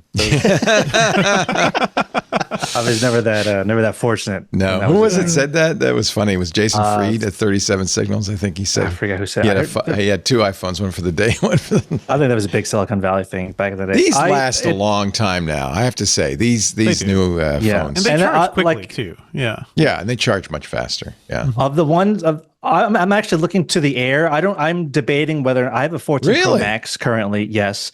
And I think I said last time I was on the air, I got a Fujifilm camera. So like I have a camera. So the I don't necessarily need the highest end camera in my phone because if I'm going somewhere, I'm actually going to have a real camera. So I'm not like a big Instagrammer or like TikToker where I'm like shooting self. I don't really do that. I really only use this phone for like podcasts and to text people. And I'm literally sitting in this chair all day, every day. So battery life is not necessarily the biggest. I'm the same thing. I never leave the house. I don't need battery life. Yeah. So the Air looks cool. It looks the most like different and evolved of the 10 kind of aesthetic. So we'll see. I'll probably go to the Apple Would you put Store in a this case, weekend. Nicholas? I would want to resist putting in it. I'll see. Yeah, I might, maybe I'll get Apple Care. We'll see. But like of the batch this year, the Air it looks the coolest to me and most interesting. Even though I've had a Pro, since they started the Pros, basically. Is Ashley an iPhone user as well, or is she is? She's a Pro. She has, I think, the 13 Pro Max, and she also likes the Air. Sometimes she has like one of those big those giant mil spec Lisa's cases an on OtterBox. Yeah, Lisa's an OtterBox. What are you doing? It's like She's so nervous. She got her phone yesterday. She doesn't get her case till tomorrow. She's like, oh God, I don't know. What if I break it? We're just in the house. What's happening? I remember OtterBox when they used to actually make boxes, like equipment boxes. And what? Then Really? They 100%. predate iPhone cases? Oh, I love those things. Because at every CES, OtterBox used to give out one or two of those really nice cases for cards and glasses and such. I've got 20 of them, but they don't make them anymore. They were fantastic for traveling with. But so now they were like the Pelican case type? Yes. Yeah, they're awesome. Well, I'm sure they're doing well as a iPhone case or a phone case manufacturer. So. Well, do you remember that one CES where the entire West Hall or whatever the South Hall iPhone accessories. Was iPhone cases? It was. That's when the beginning. That was the beginning. And same with Macworld Expo. 90% of Macworld Expo was iPhone accessories. It's like, I think it's over. That was bad. I think it's over. Well, since we're talking about Apple, a lot of rumors now about next year's Apple switching to a touchscreen MacBook Pro. Look at that. That's Devendra Hardawar. A MacBook Pro touchscreen, he says. About damn time. So you're angling for the touchscreen, huh? Why not? It's really stupid. Like this whole thing, it's so peak Apple, right? Like because the whole reason we're all using capacitive touchscreens now is because Apple popularized it, like with the iPhone, with the iPad. I know, isn't that ironic? Apple did it, but they have refused to follow what the PC industry did because Microsoft and everybody was like, Windows 8, let's get touchscreens on laptops, let's make convertible laptops. Yep. That became kind of the PC thing. And Apple's like, no. You want a touchscreen? You get an iPad or you get an iPhone. But what's funny now is that iPads are becoming more like Macs, because they've got the system, they got Windows, they've got movable windows now, so it kind of makes sense. Just put a freaking touchscreen in the MacBook Pro. When I'm lazy and I'm like my fingers by the screen, I want to swipe up and down. It is the most organic interface mechanism. My kids understand how to swipe on iPads like within 2 to 3 years. So just do it, make it happen. Like, and as you point out, and Mark Gurman said this too, basically touchscreens on PCs are universal. Yeah. It's hard to find a laptop that doesn't in the Windows space. It doesn't have a touchscreen. I've seen some, like Asus had this one. They're super thin. I think it was the A14, where they didn't put the touchscreen panel in because they want it to be as thin as possible. But otherwise, it's everywhere. Yeah.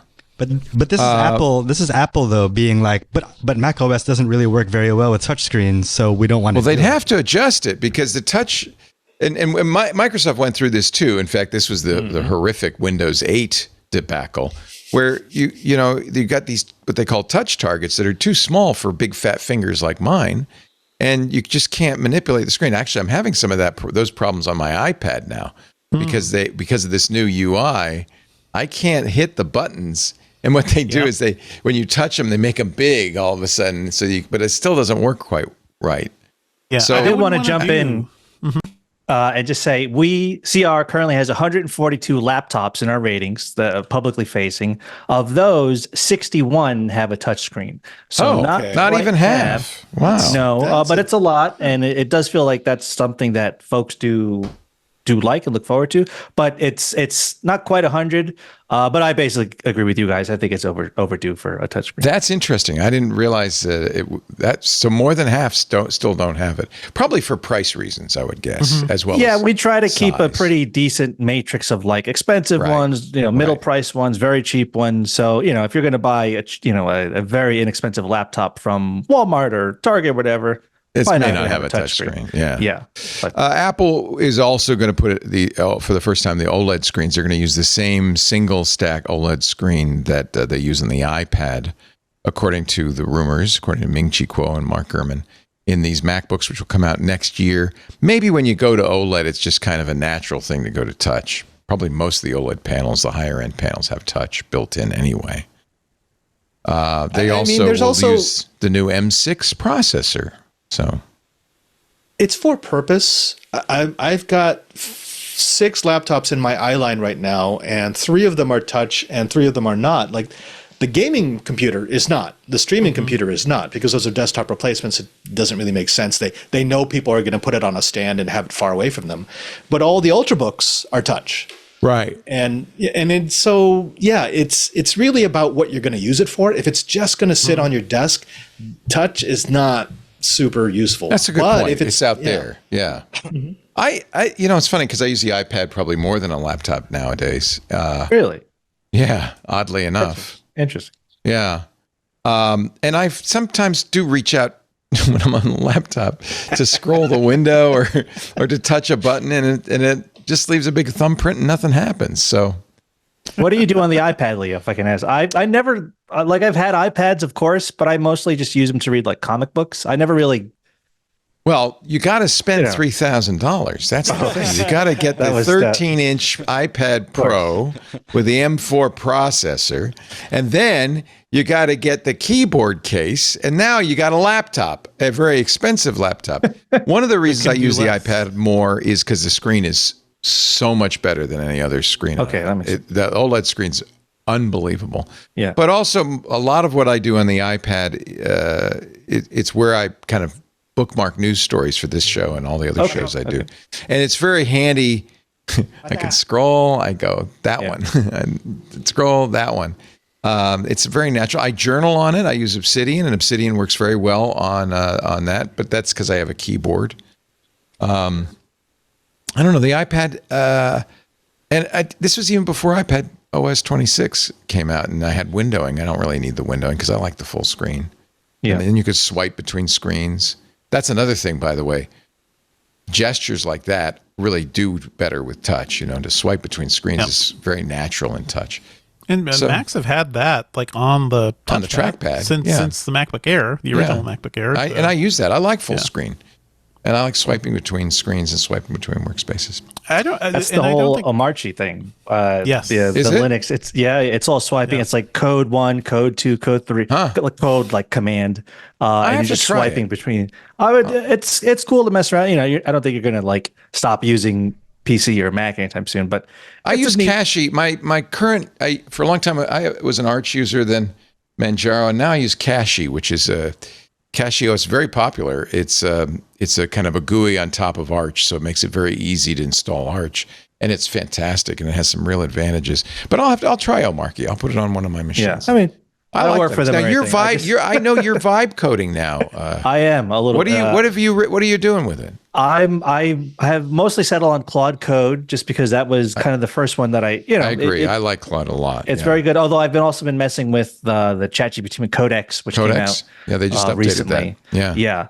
I've made a couple things. I updated my website, which had been basically dormant for like 15 years. I made it look kind of GeoCities-y. And it was literally just like talking back and forth. You know what? AI is really good at that, probably. It's very good, yeah. It's got a lot of examples. I made a ESPN. What's your website? Oh, it's a Daylayon, so DAYLAYOWN. That's clever.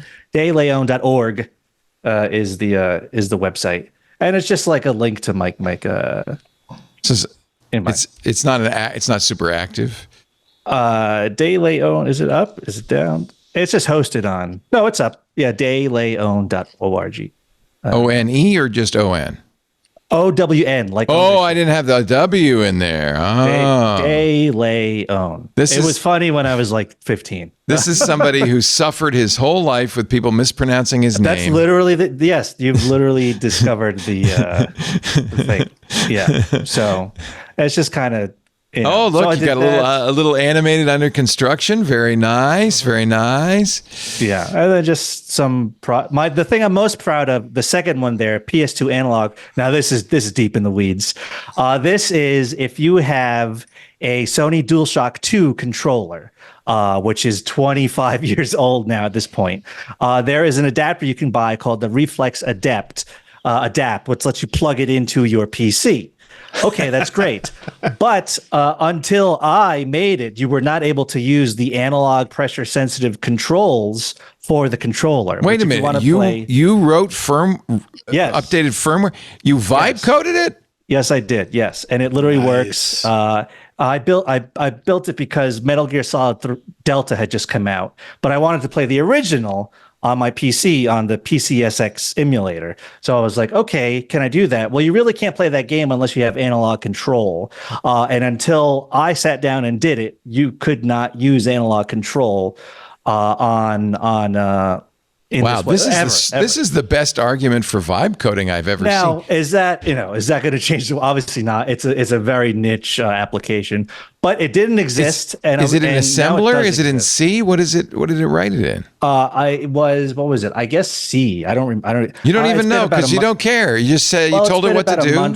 Yeah, and the thing about all this it's C++ stuff is that it's like okay. it's still, I think people kind of poo-poo it a little bit because they think that they're just going to be like, make me Super Mario Brothers, make no mistakes, and hit enter, and then it's going to do that. That's not how this works. You have to debug it. You kind of have to know what you want to make. So for someone like me who hasn't really messed with programming since Python maybe 10 years ago, really, so very little, but I use apps all the time. I can write very well. I have a pretty good idea of like what I want. You could sit there and like almost like who's that music guy? I don't know. He's you can do it. I have an iOS app coming very soon. It's your chief skill is the ability to write English. Yes, clear. Again, these things aren't perfect. I wouldn't do it for anything like. Have you coded before in actual coding? A little bit of Python. Again, maybe 2010. So.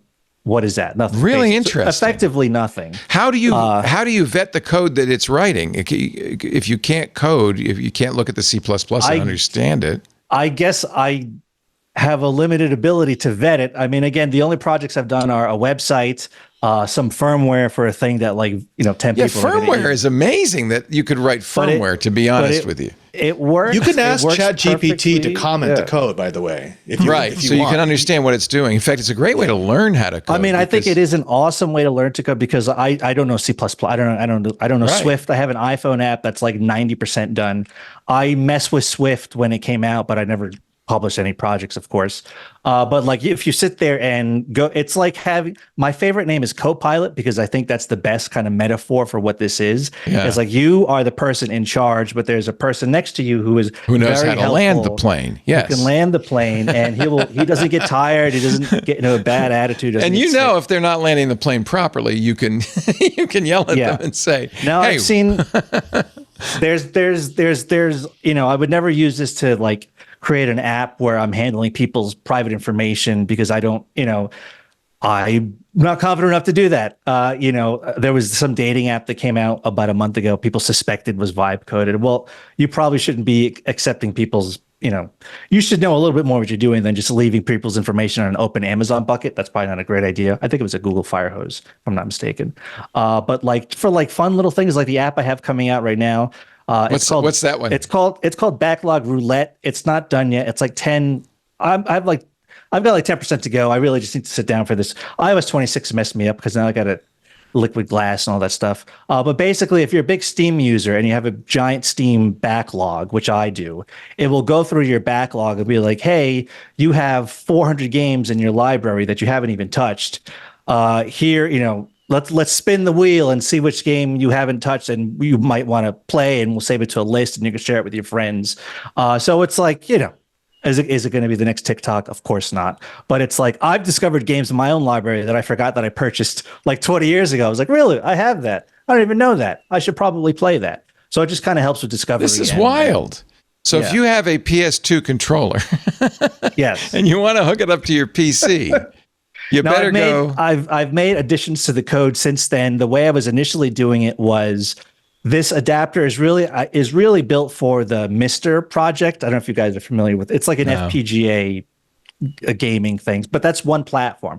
So I'm sitting here trying to make this firmware that works on Windows, that works on Mac, that works on Linux. And I was going back and forth between Linux and Windows, and it was just not, it would work in one, but it wouldn't work in the other, or it would work in the other, but it wouldn't work. I'm like, why is this not working? Even though it works here, it doesn't work there. So eventually I was like, wait a minute, I have to make a firmware for Windows. Boom. I have to make a firmware for Linux. Boom. So I haven't publicly released that yet, but that's probably the smarter way to do it. When I released the one on my site, I was just like, hey, it works. Great. But I didn't actually thoroughly test it on both platforms. So that was a beginner error. But yeah, it was very encouraging, where it's like, okay, if you're someone who has an idea, has a clear concept of what you want to build, and you can write clear English sentences, which not everyone can, to be frank about it. If you can describe what you want, these things can get you there. Very they're interesting. not perfect. You're probably not going to build the next, Twitter or Facebook on this thing. No, but little for utilities, hardware, firmware, it's pretty amazing you could write that.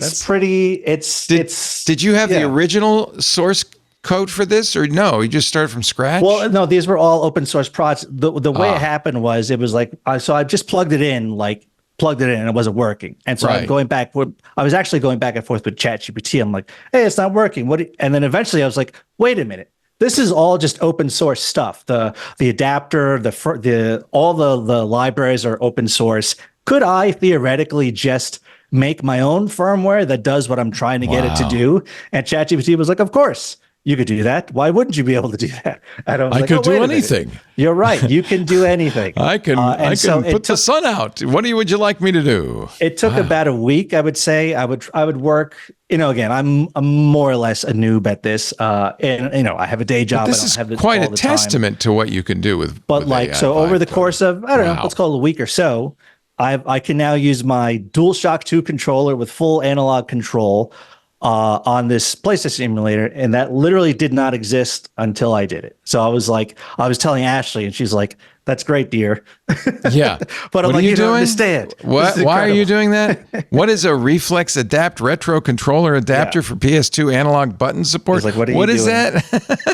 I think, Nicholas, though, you nailed it in the beginning when you said you have to know exactly what you want. And that's usually the problem people have, is they have some vague idea of something that they want, and they don't really know how to explain it. And it's honestly, and I see a lot of pushback online from a lot of programmers saying, oh, this is junk, this is not producing perfect code. And it's like, well, of course it's not producing perfect code, but that's not really the assignment. You just want especially for like a trivial thing.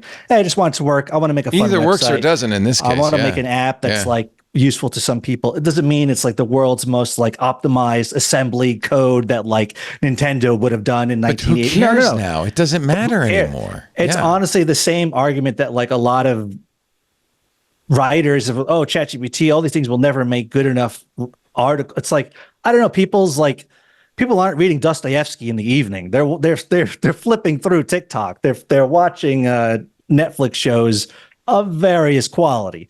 The bar for like entertainment is kind of low. So it's like, okay, we all have now the power to kind of do stuff. And I think that's very powerful. Again, these things are perfect. I don't work for any of these companies. I'm just a guy who wanted to make my controller work effectively. And now it does. And that would not have happened if it weren't for Claude Code. That's right. Claude Code. Wow. So if you want it, if you're one of the 12 people that has this device, the Reflex Adapt, right. Daylayon, DAYLAYOWN.org. I'll have to update. I'll put the new link, I guess. Best viewed with Netscape 4.0 at 800 by 600, just so you know ahead of time. Yeah. That's and it's like I have a bunch of little ideas for like little apps that are like, oh, we could do this, we could do that. Before I did not have either the time or the technical ability to do that. But now it's like, okay, I have they're on the site towards the bottom. I kind of have like sketches of ideas where it's like, oh, I could do that. I could do that. I have a fun idea for a camera app. I have a fun idea for like a couples app. There's a bunch of cool ideas like spinning in my head. It's like, okay, now the only barrier is it's literally time. Like I worked like 12 plus hour days for the month of August. I had never felt that like locked in in a long time. Let me tell you, I was like, because I was obsessed with like the Steam app, the gaming app that is nearly done. I had also had an ESPN. They have a new streaming service called ESPN Unlimited, and all the wrestling fans were like, "Wait a minute, do I get it for free?" So if you go to ESPNDTCFAQ.com. I made that with Claude Code, and it walks folks through whether or not they have to pay extra to be able to get the new ESPN streaming app. And that was something I did. That took about an hour. That was very quick. But that was like, I was retweeted by like some of the biggest like wrestling podcasters. It was like a real big deal for like a weekend. And I was like, holy wild. smokes, I did this. And like people I know and respect and have respected for like 10 years easily are talking about the thing that I built in like an hour. That's incredible. So that was also a very big like eureka moment for me where I was like, wait a minute, what? I also have an article coming out maybe this week, a router article. I was using, I guess, Claude to kind of analyze the router ratings and like, what are some interesting ways to like present this data, or can we like have a deeper understanding of this data? And the kind of the idea I landed on was using the idea of wins above replacement for routers. So we're going to try to see which router in our ratings. Obviously, we have ratings and, oh, this is the best one, but try to like cross-reference these different ratings data to create like, you know, this is the best for the money. And I have like all sorts of baseball metaphors in there. It's honestly insane. And what did Consumer Reports think about that when you submitted we'll it? see. Well, I haven't submitted it yet. My editor said that sounds cool. I need to see a draft before we actually can publish that. So we'll see. That may never see the light of day, but I have the draft like 99% done. But that was something I was like, and to be totally frank, I actually AI is not writing the article, website. but it came up with some I'm presentation ideas for the article, which is interesting. Yes, exactly. Yeah. I wrote the article for the data. Yeah. And frankly, I wrote the scripts using Claude to scrape the data off my own website so I can have it in a spreadsheet. So, Wow. So I'm a big fan of this stuff. Again, it's not perfect. I don't think anyone is claiming it is, but it's a huge help. It's a huge time saver. Now, I can't imagine if you were like a programmer that actually has a comp sci degree and do know what you're doing, you know, a bunch of languages. This must be like, you know, must be like Adderall or whatever. You must just be so much more productive. It's either exciting or it's terrifying, right? Well, yeah, I suppose. And I have to feel for the kids coming out of school with computer science degrees right now who are just. Yes, that's the other. I mean, that's all this AI stuff is like, you know, it's funny. I see so many people like poo-pooing like AI slop. This is AI slop. Dude, that's what people like. People like low. They want AI slop. People watch the NFL. People gamble their money away. Don't tell me people don't love slop. So like they may not like Jimmy Kimmel, but they like AI slop, and that's what matters. The idea that like the next kind of William Randolph Hearst may be the guy to crack the code on like, how do I just have an automatically generated AI nonsense that's just a feed on your phone. It may be like not great for the human soul, but I bet it would be popular. Oh, it's coming. I guarantee you it's coming. Different I conversation. guarantee you. Let's take a break. I do want to talk about TikTok. There is a deal, or is there? There's kind of a big question mark at this point. You're watching This Week in Tech with professional vibe coder Nicholas De Leon. That's so awesome from Consumer Reports, and coming soon to a We'll see. We'll see to a CR. And if not, maybe I'll just give it to you guys and you can read. Put it on the website. Yeah, that's good. Also, Father Robert Ballester, the Digital Jesuit, digitaljesuit.net. We're going to ask you about the AI Pope I've been hearing about. Yes. Yeah, that's been on my plate. Are you the Holy Father's AI guru expert? Are you? There are many AI people here. Are there? Here in the Vatican, and my stuff is more practical. We have a lot of people who are doing a lot of the theoretical work. I can actually build models, so that's a little different. Oh, I can't wait to hear about that. And of course, Devinder Hardawar, who was going to be hosting this show. Aren't you glad you're not? Senior editor at Engadget. Thank you, though. This week, Leo. You know, nothing happened this week. It was such a quiet week. Good Lord. Great to have you, all three of you. Our show today brought to you by ZipRecruiter. I love ZipRecruiter. Hiring, as you know, anybody who runs a business knows, can be very time consuming. And it's often at a time when you need somebody to fill a position, right? You're kind of desperate, but you got to wait for the right candidate to apply. You have to search through resumes. Finally, you got to try to get in touch with a potential candidate. Well, the future of hiring looks much brighter because ZipRecruiter's latest tools and features help speed up finding the right people for your roles, so you save valuable time. And now you could try ZipRecruiter for free at ZipRecruiter.com/twit. With these new ZipRecruiter advances, you can easily find and connect with qualified candidates in minutes. And if you see a candidate you're really interested in, you can unlock their contact info instantly. Over 320,000 new resumes. 320,000 new resumes are added to ZipRecruiter every month, which means you can reach more potential hires. You know, the bigger the pool, the more likely that perfect person's there. Fill those roles sooner. And thank goodness ZipRecruiter puts the tools in your hand to find those people fast. No wonder ZipRecruiter is the #1 rated hiring site based on G2. Use ZipRecruiter and save time hiring. 4 out of 5 employers who post on ZipRecruiter get a quality candidate within the first day. And if you go to ZipRecruiter.com/twit right now, you can try it for free. Again, that's ZipRecruiter.com/twit. ZipRecruiter, the smartest way to hire. The president got off the phone with President Xi of China on Friday and said, "We have reached a deal with China." Didn't give many details, and China has yet to confirm. So we'll find out. The clock is ticking, though. Trump has extended the TikTok ban again and again and again. Axios says the deal includes, and Scott Bessent, the Treasury Secretary, said this, U.S. control of the algorithm, that the Chinese government, which said for a long time, we are not going to sell, we'll sell TikTok, but we are not going to sell you the algorithm, has apparently made a deal to at least license the algorithm to U.S. White House Press Secretary Carolyn Leavitt said that the deal was done on Friday. Chinese officials gave mixed messages, according to Axios. Remember that there is an American version of TikTok. Apparently, TikTok users would have to move to that. The data will continue to be stored on Oracle. It has been since Project Texas last year.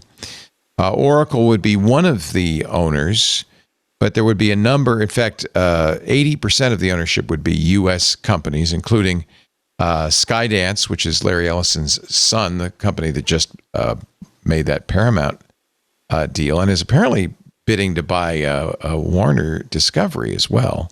So they pretty much own everything. Rupert Murdoch is apparently in the deal, according to the New York Times this morning. There will be 7 of the 8 board members will be Americans. But again, this is all somewhat speculative because it's all coming out of the White House and we haven't seen any confirmation, or it's a framework, according to Scott Bessent. A framework. What was the last time the Trump administration announced a framework, it was for Saudi Arabia to buy $10 billion worth of U.S. products. Well, we'll talk about that. That framework never turned into anything. So. Yeah. I'm wondering, by the way, I just saw information that TikTok is still, to this day, probably the largest social network in the United States, bigger than Facebook or Instagram. Most useful, probably. Yeah. This is from SimilarWeb, which I guess does some of the demographic research. Meta doesn't break out the user numbers, nor does TikTok. It hasn't disclosed any numbers since March of 2024.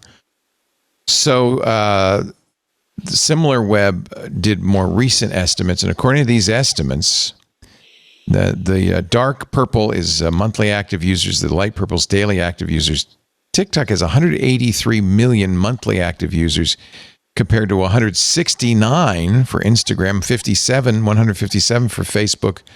Then it's Pinterest, Snapchat, and Reddit, much smaller. Facebook has somewhat more daily active users than the TikTok, but it's really neck and neck. Now, again, this is an estimate. Daily active users on TikTok grew 19% year over year. So it's growing. It's getting bigger. Mm-hmm. Will it continue to get big though? If it's you have to download and install a new app, and presumably the algorithm. I don't know. Will the algorithm be exactly the same, or is it going to? It's going to be a licensed version of an algorithm. And right. Typically, a licensed version of an algorithm will not be as good. It will have a few things that are left out. There well, and you also have to wonder if the new owners will want to put their thumb on the scale in terms of the algorithm as well. Why would they do that, Leo? Everything worked out great for X. That's growing like hotcakes. It's the same thing. It is like basically right-wing takeover of a. It would be very much platform. like X, wouldn't it? Yeah. It would, yeah. And that worked out well. That worked out so well for like X is. In truth, like ending sarcasm now, it is a freaking Nazi playground over there. It's pretty awful. It's horrible. Yeah. It's horrible. Yeah. So this is not great news for X or for TikTok. And we should remind listeners, Leo, this whole story is very stupid. This all started in a very stupid way because there was never any legitimate argument against TikTok. It was, I think you can trace it back to the point where the TikTokers made Trump look bad when they like bought tickets to his rallies or like signed back up for in his 2016. Rallies. Yes. And they signed up for the rallies and the rallies were like dead. And he was probably pissed about that because this is a guy who holds a grudge and will basically come back at his enemies. So we got to remind people there is no good reason for any of this.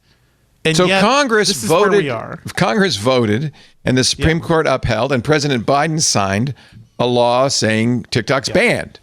It was we supposed still don't know why. We still don't know why. Yeah, yeah. And I agree. I was kind of saying, because I have to be honest, I have a little bit of a soft spot for TikTok because my son has made his career out of TikTok and been quite successful. Yeah. Yeah.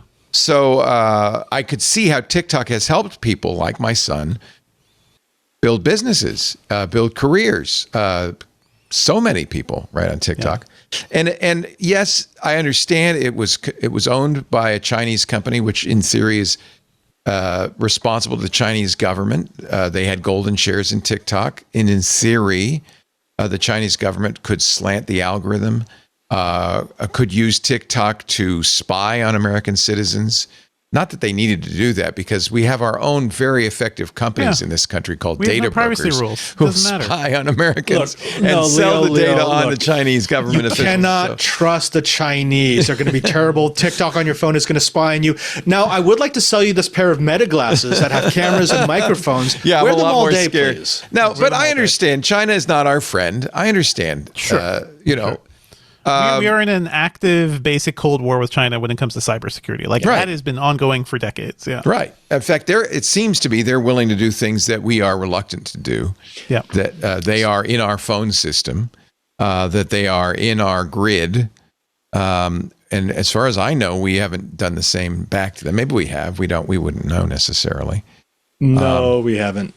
No, I feel like they're in our data centers. They're in the infrastructure that runs the internet. Yeah. There's no way to get them out without doing forklift upgrades that would cause massive interruptions. So part of the problem, don't have anything like that. Part of the problem is they don't even need really TikTok. So banning TikTok is like killing the flea, but the whole dog is infested. So it's not going to be effective. Anyway, not really TikTok. The point.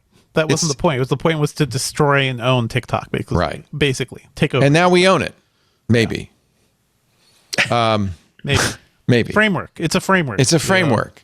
It's a concept of a deal. Plan. Yeah. Today, the New York Times said that the president said the Murdochs may join the TikTok investors. Fox is considering investing. Party. Yeah. Lachlan Murdoch. This is on Fox News' a Sunday briefing. He said. Lachlan, a man named Lachlan is involved, said the president. Oh, how many Lachlans are there?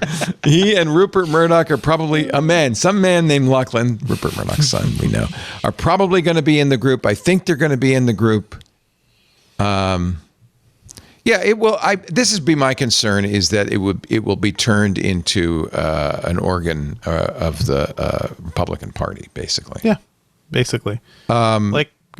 Like X, right? On the other hand, there is a perfectly good alternative to TikTok, Facebook's Instagram, Meta's Instagram. I'll tell you, when Henry was big on TikTok, I said, make sure you kind of diversify before, you don't want to be dependent on any one platform. But Instagram was big, but not as big as TikTok. YouTube is a little harder to get into because it's a completely different culture. You kind of have to design a YouTube style thing. But he's done all right. He's opened a restaurant in New York and so forth. Silver Lake is also involved, and Michael Dell, who has longstanding ties to Silver Lake, is rumored to be one of the investors, General Atlantic and Susquehanna International Group. Jeff Yass, who's a big Republican contributor. This, I think, is why the president changed his mind on TikTok, because Jeff Yass owns 20% of it. I think that's how much he owns. And I think Yass, who is a big donor to the Republican Party, said, hey, Mr. President, you're killing me here. Can you not? Can you not? Yass is worth $59 billion. So, he's like, he's the richest man in Pennsylvania. So, only 15. That's just rookie numbers, really. I mean, come on. Elon makes more than that in a year. That's nothing, man. He's the Susquehanna International Group and a major investor in TikTok. After Yass met with the president in March of last year, the president changed from being anti-TikTok to suddenly pro-TikTok. So I don't know. The dollar signs. Yeah. Anyway. Yeah. It's just another social network. I mean, it is more than we gotta dive into this, because it's not just another social network. Like, why did the whole X and Twitter thing happen? It's ego partially, but it's also because a guy who has increasingly become unpopular wants a way to seem popular. He wants to go to a place where everybody thinks he's cool, everybody will be his stand, and it becomes his network. And that's what Musk did to X/Twitter.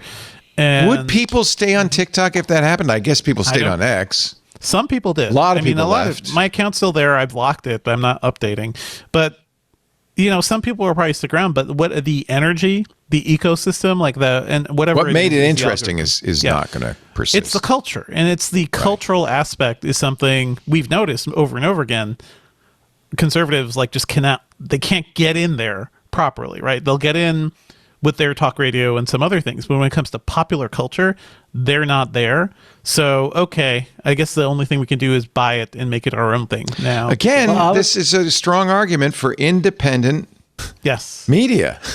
Yeah, but I just wanted to jump in. Is a harder thing. Yeah, to say the only reason I'm still on, or a big reason I'm still on X, is because all the sports report, yes, that's right. I was complaining about the Mets on Twitter 5 years ago, 10 years ago. People are still complaining about the New York Mets on X. It's so it depends what you're into. It could still be there. I hear the broader point that it's obviously different than it was before. But if you're just a normie who's I like sports ball, all that stuff is still. No, I agree 100%. It really. If I look at the difference between the For You feed, which is the default feed, and the following feed. The people I'm following are the same people that I followed when I was regular on Twitter. And they're pretty much doing the same thing. And the journalists that were there are still, for the most part, still there. So, I mean, I guess Twitter is still or X is still what you make it a little bit. A little bit, yeah. I will say a lot of my colleagues are on Blue Sky. Every video game related adjacent person is now on Blue Sky. I use it here and there. I don't have that much. I'm kind of over these social networks anyway, to be honest. I am too. I think life is a lot better if you put the phone down and you go out and touch grass. I live in the middle of nowhere. You don't even have grass. We don't even have grass. We go on hikes. We drive around the desert. It's much better for your soul than staring at your phone all day. Yeah, I agree. Something that TikTok did better than YouTube, better than Facebook, better than Instagram, better than all its other competitors is the way that the algorithm set up your feed. Yes. Right. It's extremely good with finding not just popular content, but diverse content that you will actually like. YouTube really tried to do that with their shorts, but what they ended up doing is their algorithm just basically shows you the most popular stuff. Yes. TikTok had something in that algorithm, and this is what continues to make it popular and useful, that can can actually tease out your real preferences from the types of videos that you like, and it will show you other creators. And then they did another step. The other step was they were incentivizing creators to build a following around themselves, not just their content. So they really bought into this whole, people don't want to follow a how-to video. They want to follow a specific person living a specific lifestyle doing that how-to video. And no one else has done that. And that's why that algorithm is so important, because if they can get that, and if they can actually backwards engineer some of it, they can figure out what that secret sauce was. They also did stitches, and which I thought were very effective. I mean, TikTok didn't take off until it bought Musical.ly, right? And then the lip syncing site. And then it had a lot of music. It had lip syncing. It had stitches. It had collabs. All of that made it. I think you're right, Father Robert, that they celebrated the individual creator, but at the same time they also celebrated community. Yes. And the creator community, the greater creator community. And I think that really succeeded for them. People felt like they were welcome at TikTok. If you look at the content that is most promoted on TikTok, it's the collabs. Yeah. Anytime you have a content creator working with another content creator, they will push it. And you know what's interesting? Smart. My son was really savvy. He paid attention to what would get to the For You page. He paid attention to what would generate likes. He modified his feed to generate traffic. And for instance, he noticed people really like sloppy sandwiches. He was cooking a lot of different things, but they really liked the juicy sandwiches. So he made more sandwiches. They liked the chopping sounds. So he did more of that. He was able to get this very powerful feedback loop from TikTok, just following what the algorithm did, and was able to basically create this virtuous cycle, the flywheel, with the For You page. And he skyrocketed like 3 million followers. And you'll notice that with a lot of creators, like once they find a thing that works, they hammer in that thing that works. And their Mr. videos Beast also always said that's the same. Yeah. That's what he did. Was Mr. Beast said, I spent years studying the algorithm. Yeah. But what if now that algorithm also rewards you for, hate speech, pushing hate speech and right-wing talking points and whatever, and like then who knows? Well, yeah, that's if you want to control how people think and vote and participate, that's the effective way to do it. You control the media. You control whatever social. This is where social really is very, very, very powerful, right? And I'm not one of those people. I'm not a Jonathan Haidt fan, and I don't think social media is killing our youth or anything, but it is a powerful tool. And whoever controls it does have some real control over how people think and feel. Because it's about the information ecosystem. And like, if anything, we're seeing like what's happening in America right now is like, we are living in separate realities. Like the people across this country live in very separate realities. Bubbles. Yeah. Yeah. And that is going to be intensified and weaponized even more moving forward. Yeah. Which I don't think is a good thing, is it? Plato was the one who said that, you give me control of the music that a generation is listening to, and I will control that generation. Plato said that? That was Plato. Yeah, it's social media. What were they listening to back in the 6th century? Because in the 6th century, music was the way that you conveyed history. You had songs sung about history. Yes. So it guided the way that they thought of history and of the future. Now it's social media. It's the same thing. Give me control over the social media that a generation pays attention to, and I can control what that generation cares about.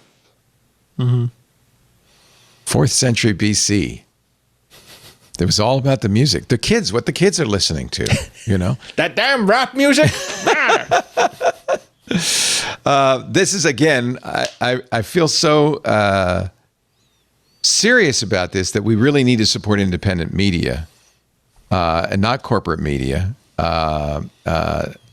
because it's independent media of all stripes that will give you at least a variety of ideas and thoughts, and it's important to hear those. Because pretty much every mainstream outlet has kind of disappointed us over the past year. Whether you're left or right, none of the news channels are satisfying anymore. They're really awful. And regardless of your politics, they're not good sources of information. No. But okay, yes, but we're also part of that in this sense. I'll use Fox News, but you could also use MSNBC for the exact same example. After Trump lost 2020, Fox News for like a month, they really tried to pull back and say, look, let's look at the verifiable facts, so on and so forth. And their ratings, stock price dropped. Their ratings dropped. Everyone defected to Newsmax or OAN. Right. And so someone at Fox News pulled the fire alarm and said, we can't, because if we try to go back to being reputable journalists, we're going to destroy the shop. The same thing happens on MSNBC. MSNBC, if they start reporting, hey, so-and-so is kind of out of line, and they will lose viewership. So yes, they have disappointed us, but also we are kind of telling them what we want to hear, and we're punishing them if they don't tell us that. Mm-hmm. I mean, that's absolutely true. But also the metrics that they're looking at, and with MSNBC and a lot of the others, you're kind of seeing the sort of like class structure where the people, well-paid media people, will not say certain things. Right. No matter, they want to stay well paid. They want to stay well paid. You know, and that starts to hurt us. So anyway, support independent creators like That's Twit. what I'm saying. Tech Dirt's great. Tech Dirt's been doing great. Mike Masnick's been doing awesome work. I love Mike. He's a great guy. We're going to take a break. When we come back, let's talk hacking. Scattered spiders. That's pretty interesting. Jaguar Land Rover shut down for weeks. And NPM, the Node package manager, is deeply compromised. Lots to talk about. And never steal a hacker's girlfriend's phone. Those are our stories. Still to come. And we'll explain all in just a bit with Devendra Hardawar, senior editor at Engadget, Nicholas De Leon. I hope I'm saying that right. De Leon, senior electronics reporter at Consumer Reports. Always great to have you, Nicholas. And please give my love to Ashley. Have you set a date yet? Yes, I will not. It's coming. It's towards the end of the year. Yeah. Are you going to elope? I'm not going to talk about it on the air. Good man. You know what? I have a back channel. I've revealed too much. I have a back channel. You don't have to say anything. You have a very, very thorough back channel. I'm like, what are you guys talking about? Well, you guys can just be friends. Just forget. We love Ashley. We love Nicholas. And I'm really happy for both of you. That's great. Also, Father Robert Balasaire, who is married to his job. He's the digital Jesuit. And I do want to talk about the AI Pope. We'll get to that too, I promise. This episode of This Week in Tech brought to you by My Mattress. Oh, and I love my mattress. My sleep scores have been getting better and better and better, and I owe it all to Helix Sleep. Your mattress is so much more than just the place you sleep every night. Movie nights with your partner, morning cuddles with little doggo, or in our case, Rosie, our little kitty cat. Oh, she loves she loves the Helix mattress. She comes every night. She comes and lies in bed with us because she likes it too. Your wind down ritual after long days. I love curling up with my Kobo and reading. Or listening to audiobooks. Your mattress is at the center of a lot of your life, more than just that 8 hours of sleep a night. But if you're not getting a good night's sleep, maybe you're waking up in a puddle of sweat, or you're get up in the morning, your back's killing you because your mattress is like this, is sagging, or you're feeling every toss and turn your partner makes. These are classic mattress nightmares, and I have a dream solution for you. Helix Sleep. No more night sweats, no back pain, no motion transfer. You're going to get the deep sleep you deserve. One buyer recently reviewed with 5 stars said, quote, "I love my Helix mattress. I will never sleep on anything else." That buyer could be me. I'll be honest with you, because I love my Helix mattress. Time and time again, Helix Sleep remains the most awarded mattress brand. It's not just me. Wired Magazine's best mattress for 2025. Best. Good Housekeeping Bedding Awards for 2025 for premium plus size support. GQ Sleep Awards 2025 for best hybrid mattress. The Wire Cutter 2025 featured for plus size. Oprah's Daily Sleep Awards for 2025, the best hotel-like feel. When you go to a really great 5-star, 6-star hotel and you get in the bed and you go, oh, this feels so good. I wish I had this at home. That's what it's going to be like. Go to helixsleep.com/twit for 25% off site-wide during the Labor Day sale extended. That's helixsleep.com/twit for 25% off site-wide. This offer ends September 30th. Oh, and make sure you enter our show name after checkout so they know we sent you. And if you're listening after the sale ends, don't worry. Be sure to check them out at helixsleep.com/twit. There's always great deals. helixsleep.com/twit. 2 UK teens charged in connection with the Scattered Spider ransomware attack. This was one of the worst ransomware groups out there. You've heard of all the things. 47 U.S. companies, $115 million in ransomware payments over a 3-year span. A 19-year-old was arrested in London.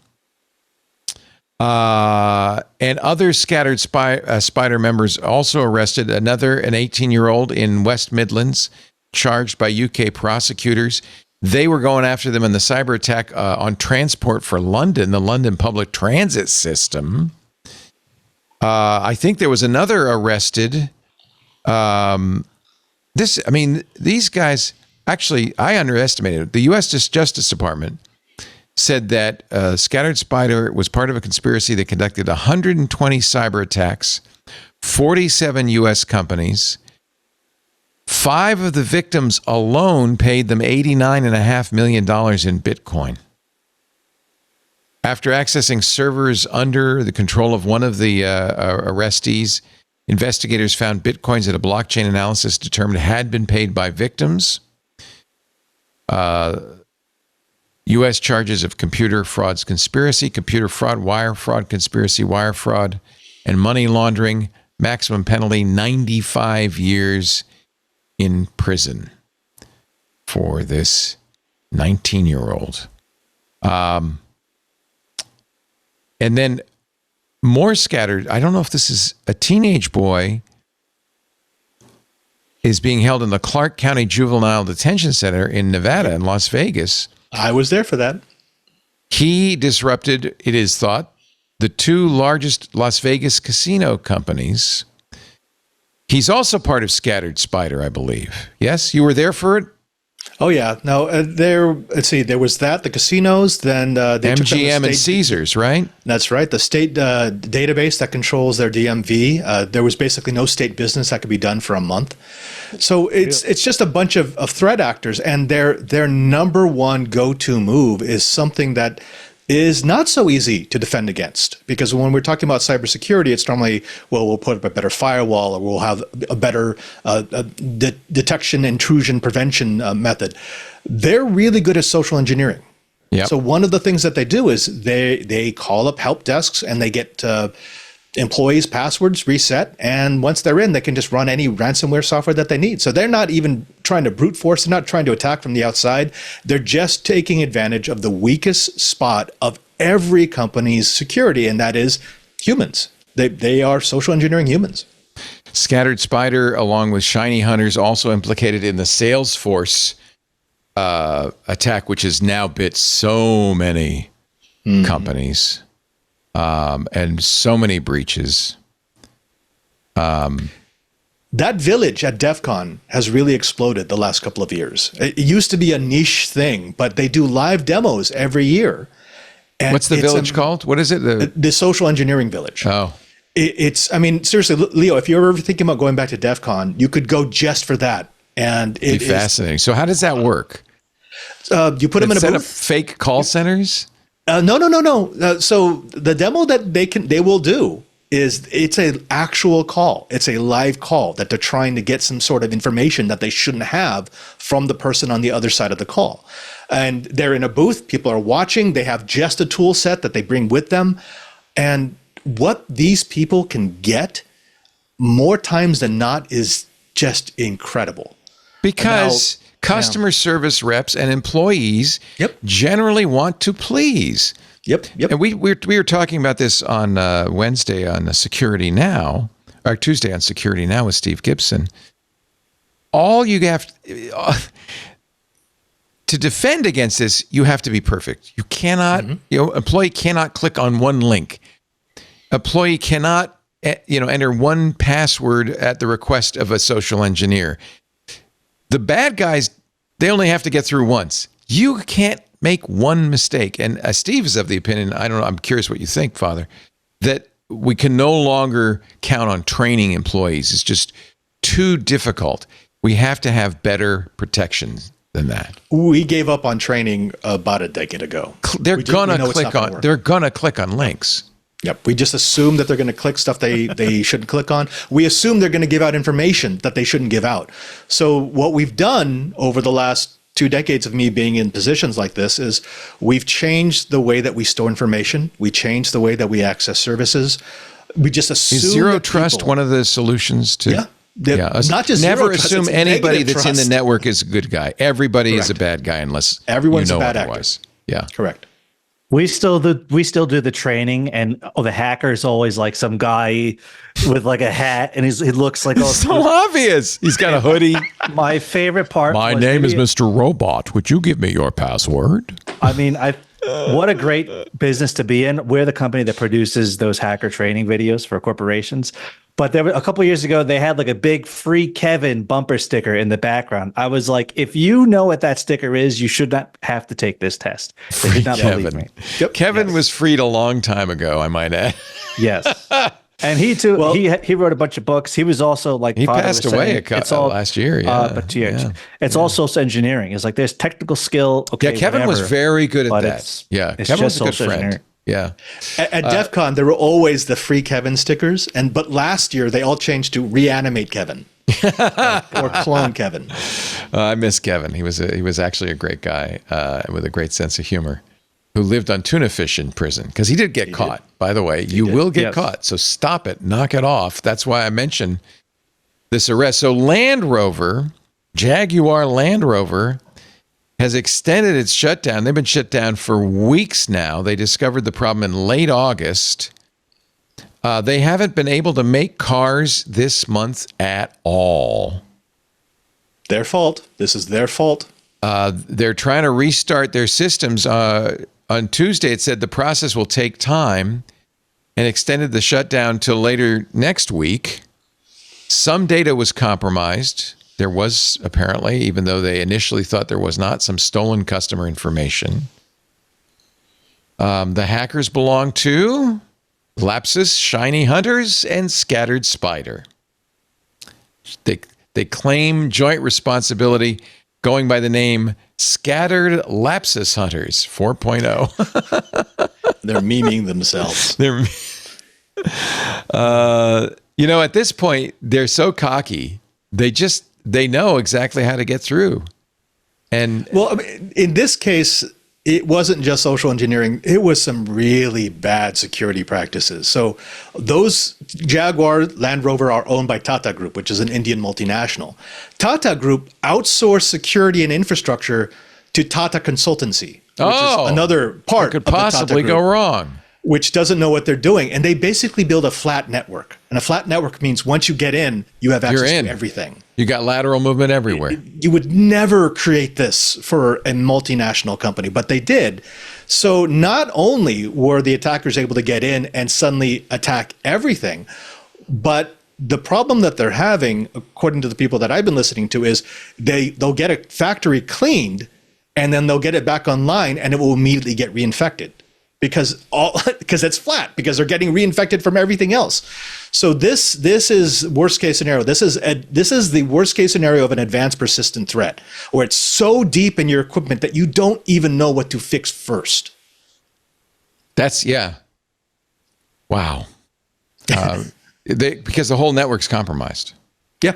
Yep. So let's talk about the NPM hack, because this is something that's been going on for a couple of weeks now. NPM is a package manager used by Node. And if you're not familiar with what package managers do, there are libraries of hundreds of utilities, library tools, that are often automatically loaded by programs in the process of building those programs. For example, one of them, TinyColor, is a package with over 2 million weekly downloads. TinyColor is automatically downloaded by many, many, many Node applications. It's done automatically. You install the application, it goes out. You can see it if you ever do it. They go out and they go download a bunch of libraries. Well, Tiny Color was compromised along with 40 other NPM packages. In a way, there's good news here. The attack was called Shai Hulud. Dune fans will recognize that. That's the name of the worm, right? The sandworm. If you code without rhythm, you won't attract the worm. The good news is the malware isn't really malicious. It just installs a link to a Bitcoin miner or something. It's not like, it could be much worse. Yeah. But what's scary is that all these packages were infected.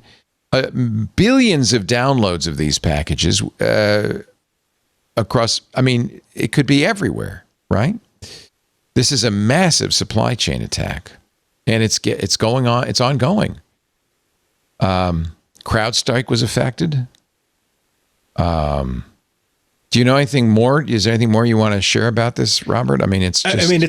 It's not just Node.js. This is an attack vector that we've been watching. We saw it with PyPy now. Yep. Yeah. Any package that automatically downloads updates, we forget that they come from third parties that sometimes go under, that sometimes go bankrupt, that sometimes sell their services to another company. And those companies, if they're not trustworthy, and most are not, can automatically upload malware to the systems that do automatic updates. Oh, I have to correct myself. I thought I conflated this with the attack last week on multiple NPM packages that was a bid to steal cryptocurrency. Mm-hmm. This is a new one, a different one. We get 2 or 3 of these a week, Leo. We run so many servers across the world. I'm always cleaning up servers that are getting attacked by this. WordPress installations have been getting attacked by their own version. WordPress extensions have a similar issue. So apparently Shai Hulud is a worm, which means it's spreading itself to other packages. Mm-hmm. So this is really a mess. Okay, well, there you go. Now, here's the story that you really wanted to hear about. Well, never steal a hacker's girlfriend's phone. Wait, hackers have girlfriends? This one does, apparently. This is from El País, the Spanish journal. It's in English. Hacker Martin Vigo was with his partner at a concert in Barcelona when her cell phone disappeared. He immediately sent a text message with his number in case anyone found it. Of course, it had been stolen.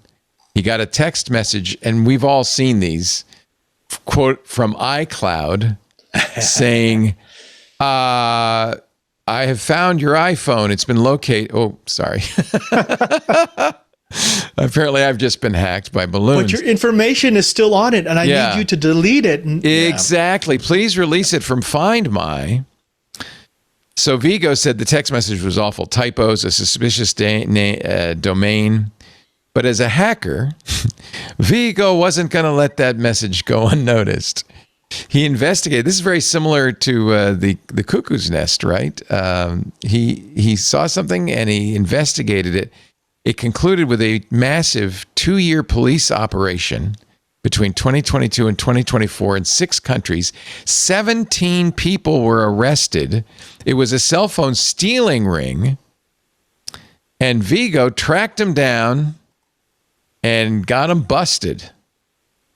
So congratulations. Well done. That reminds me, when I was at Vice Motherboard, this would have been 2017, I got some spam email claiming to be from Plex. You guys know the streaming app, Plex. Oh, yeah. And I was friends with the founders of Plex from way back.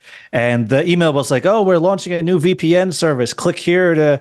And so I was like, oh, well, this is a story. So I emailed the founders of Plex. I was like, hey, this isn't you, right, guys?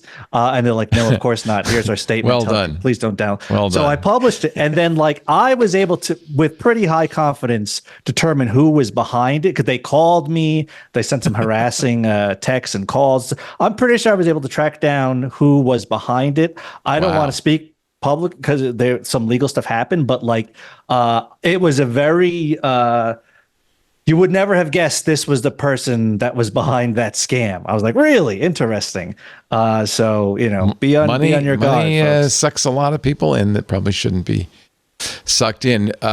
We have talked before with the New York Times had an expose about these scam centers where people are basically tricked into living there. This is a very interesting story from The Guardian.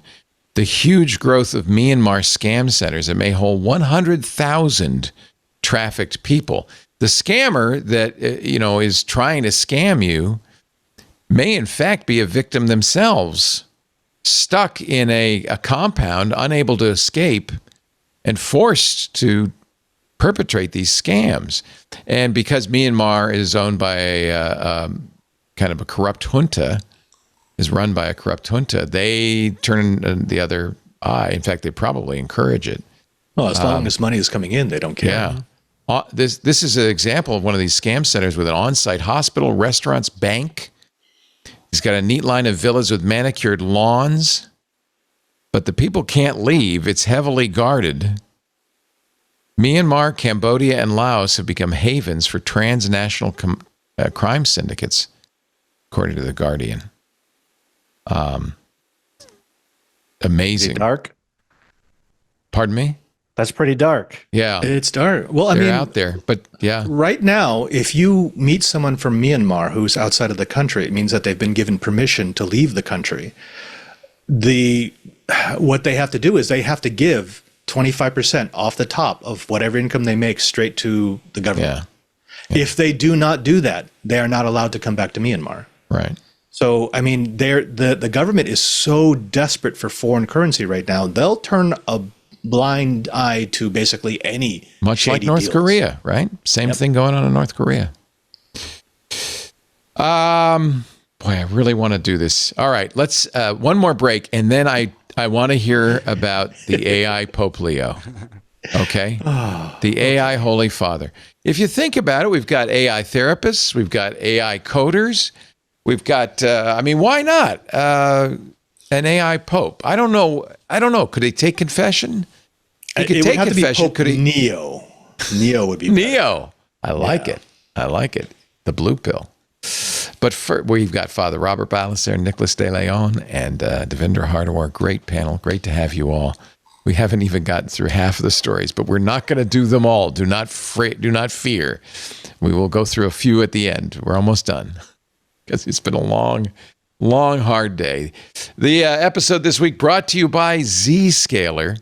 Perfect timing, Zscaler, the leader in cloud security. They know that AI is both a blessing and a curse for modern businesses.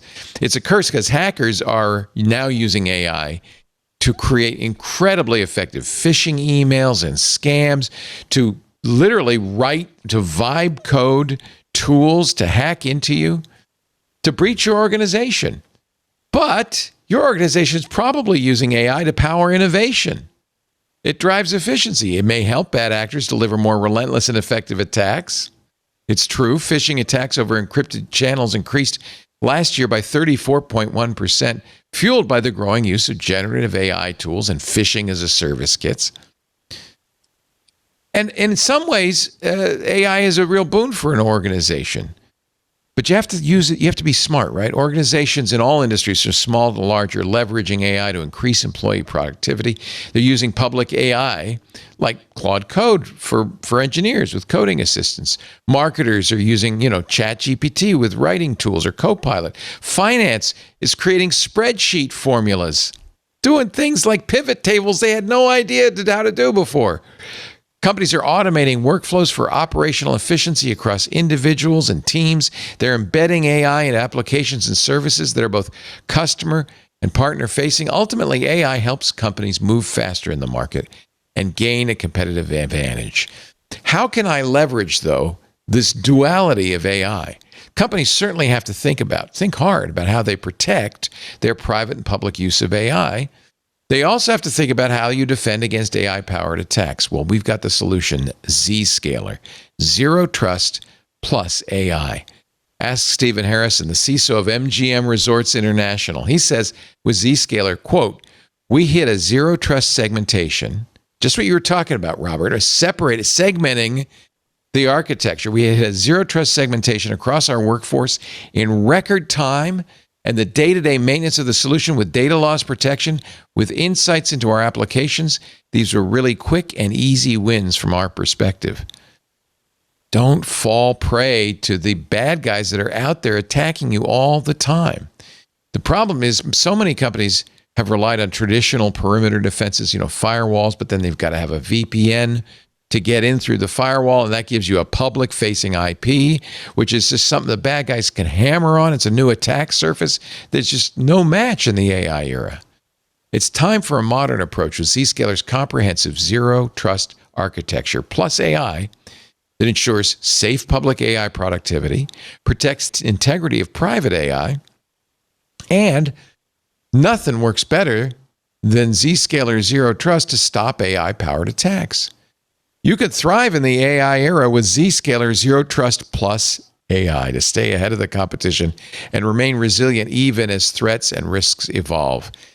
Learn more at zscaler.com/security. That's zscaler.com/security.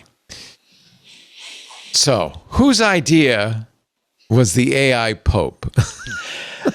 Not mine. I would never do that because I actually know Pope Leo, and I don't know how much he would hate it. But it was a Catholic group, so I have to own up to that. He actually gave an interview. He said, "quote If there's anybody who should not be represented by an avatar, I would say the Pope is high on that list." Absolutely, yes.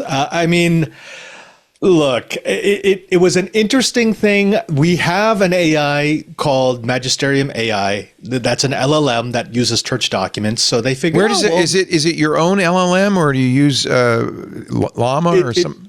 It's our own LLM. I don't remember what they used as the base. We did not build it ourselves. You didn't do the initial training, but you did the tuning.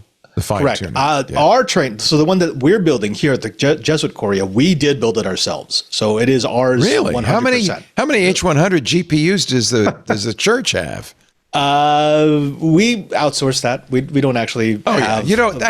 Everybody does nowadays, right? Let Microsoft or somebody else buy them.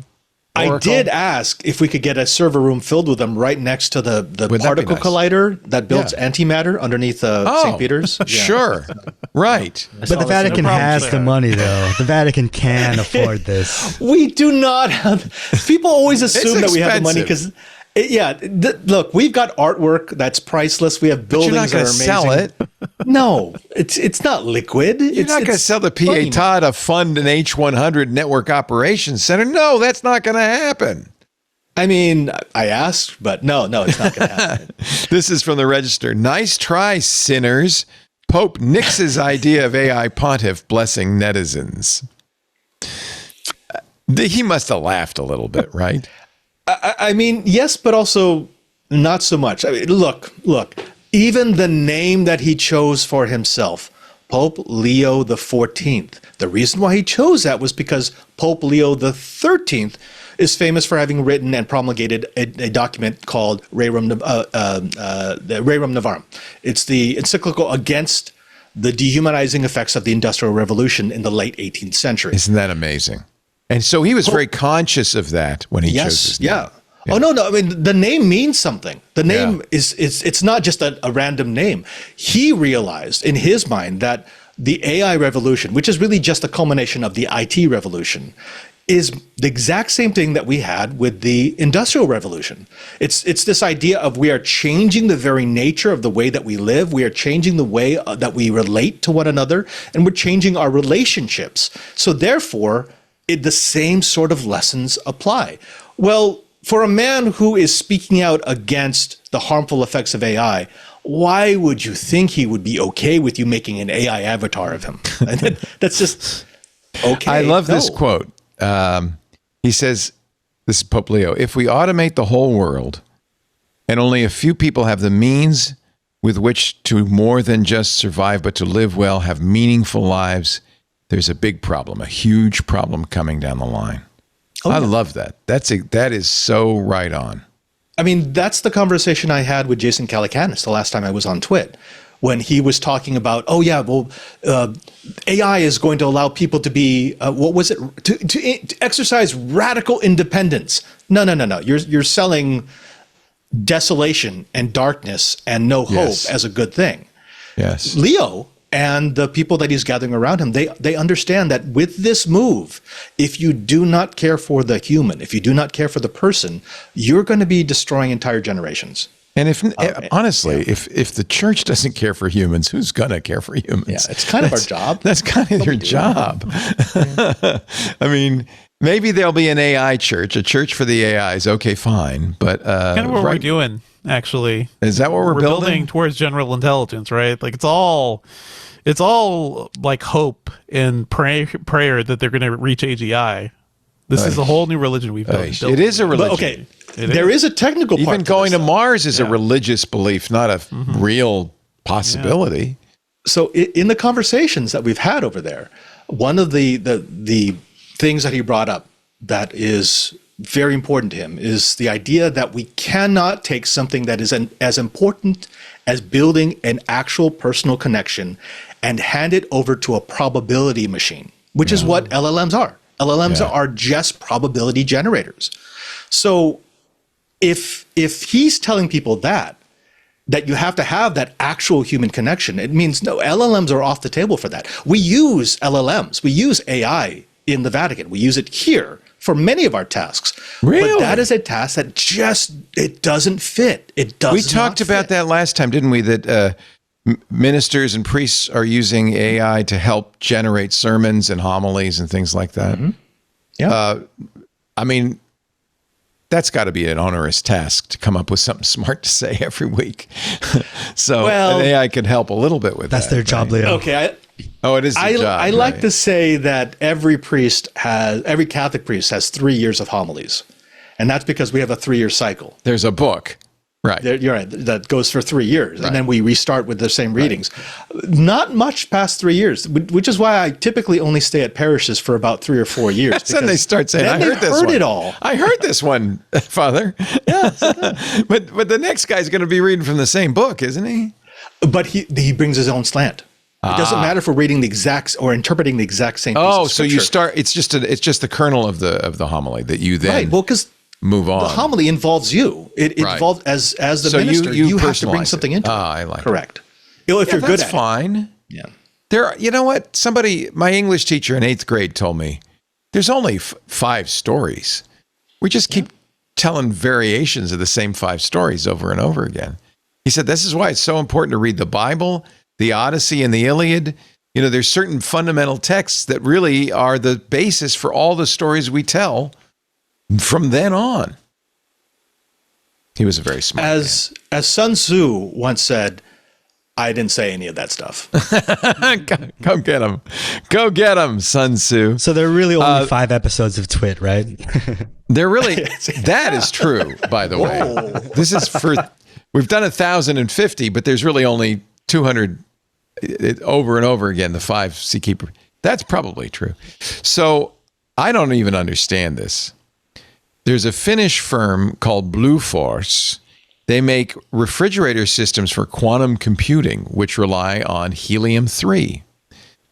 They have just purchased $300 million worth of helium-3, 10,000 liters of helium-3 from the moon.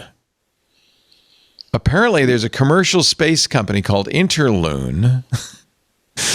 I hope they didn't give them the $300 million, but just promised it to them. Apparently, they're not the first customer. They're the third customer to sign up. Quantum computing. They have ordered. So they need superconducting materials, so they have to drop them super down cold. to. Yeah. Okay. They have ordered 10,000 liters of helium-3 every year for delivery between 2028 and 2037. I don't know how you get to the moon, get the helium-3 and bring it back. I mean, the first time they have a quench, it's going to be an epic destruction of billions of dollars worth of quantum computing equipment, but okay, sure. I mean, it's not stable. You cannot keep a data center super cooled. Plus, doesn't the helium, it's such a small molecule, doesn't it leak out? Especially helium-3. No, you're always losing helium. Yeah. Huh. Well, apparently, Interloon, which is founded by Interloony, maybe, founded by former executives from Blue Origin and an Apollo astronaut. says they're going to be the first entity to mine the moon, which is legal. I did not know this. Thanks to a 2015 law that grants U.S. space companies the right to mine on celestial bodies. I mean, and they think they're going to do this in, what was the date? 3 years. Yeah, no, that's not happening. That's no. I hope it's just like, oh yeah, if you can do it, we'll buy it. It's not just getting to the moon with all the equipment. You have to mine on the moon. And then, not bring it back. You have to get it back. You have to get it back. Without exploding. Without it. Well, helium doesn't explode. It's inert. Forward and backwards. But it does leak. Yes. And it is lighter than air, so you're going to have to, I don't know. I mean, it would actually landing. It would be cheaper to build a particle collider just to make helium-3 on Earth. I feel like that might be a better, well, all right. I don't know. We live in interesting times. That's all I can say.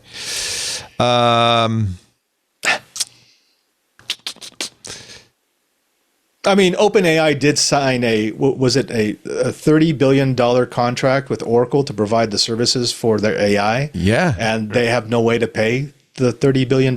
So, well, we'll figure it out once we get AGI. The Ig Nobel Prizes. It was 300 billion. I love these. 300 million. It was 300 billion, not 30. 300. Oh, sorry, 300 billion. That's right. 300. I'm sorry. Yeah. 30 they'd have. Zero. No problem. Yeah. The 2025 Ig Nobel Prize winners were announced September 18th, a couple of days ago, at a late night award ceremony at Boston University. Are you ready for the winners? Let me see. The literature prize is my favorite, Leo. Okay. 10 Ig Nobel Prize winners announced. In literature, the late Dr. William B. Bean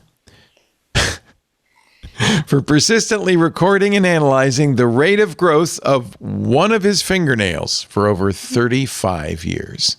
Compelling stuff. That hits me right here. And then in the Journal of Investigative Dermatology, Dr. Bean published a note on fingernail growth. Actually, he got many papers out of it. He also published a discourse on nail growth and unusual fingernails for the Transactions of the American Clinical and Climatological Association.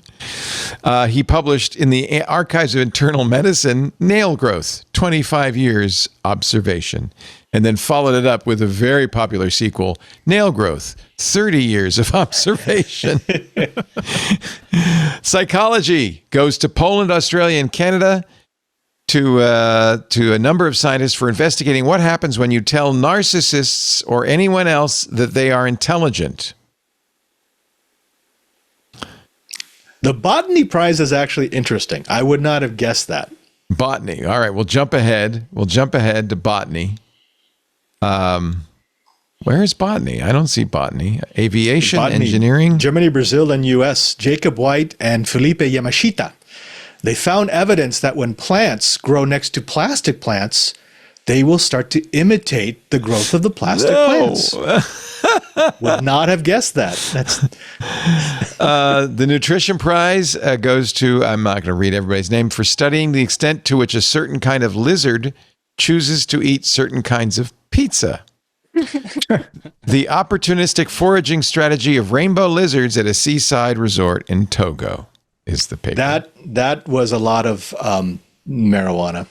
Yeah. That was a lot of marijuana. Those lizards are eating the pizza. Let's see if they like pineapple. Oh, my. How about the biology prize, which went to a number of Japanese scientists for their experiments to learn whether cows painted with zebra-like striping can avoid being bitten by flies. Apparently they can. Excellent. Okay, it works. This actually builds on research by a team that was honored in 2016 with the physics prize. In the chemistry prize. By the way, many of these sound silly. Yes, that's why they're ignoble. But there's some value in these. Okay, something here might cure we are a cancer tech one of these podcast, days, Leo. You have to do the engineering one. Let me do were chemistry science and first. 3 scientists in the U.S. and Israel for experiments to test whether eating Teflon is a good way to increase food volume and hence satiety without increasing calorie content. Oh my God. I don't know if it worked. But they did get a patent.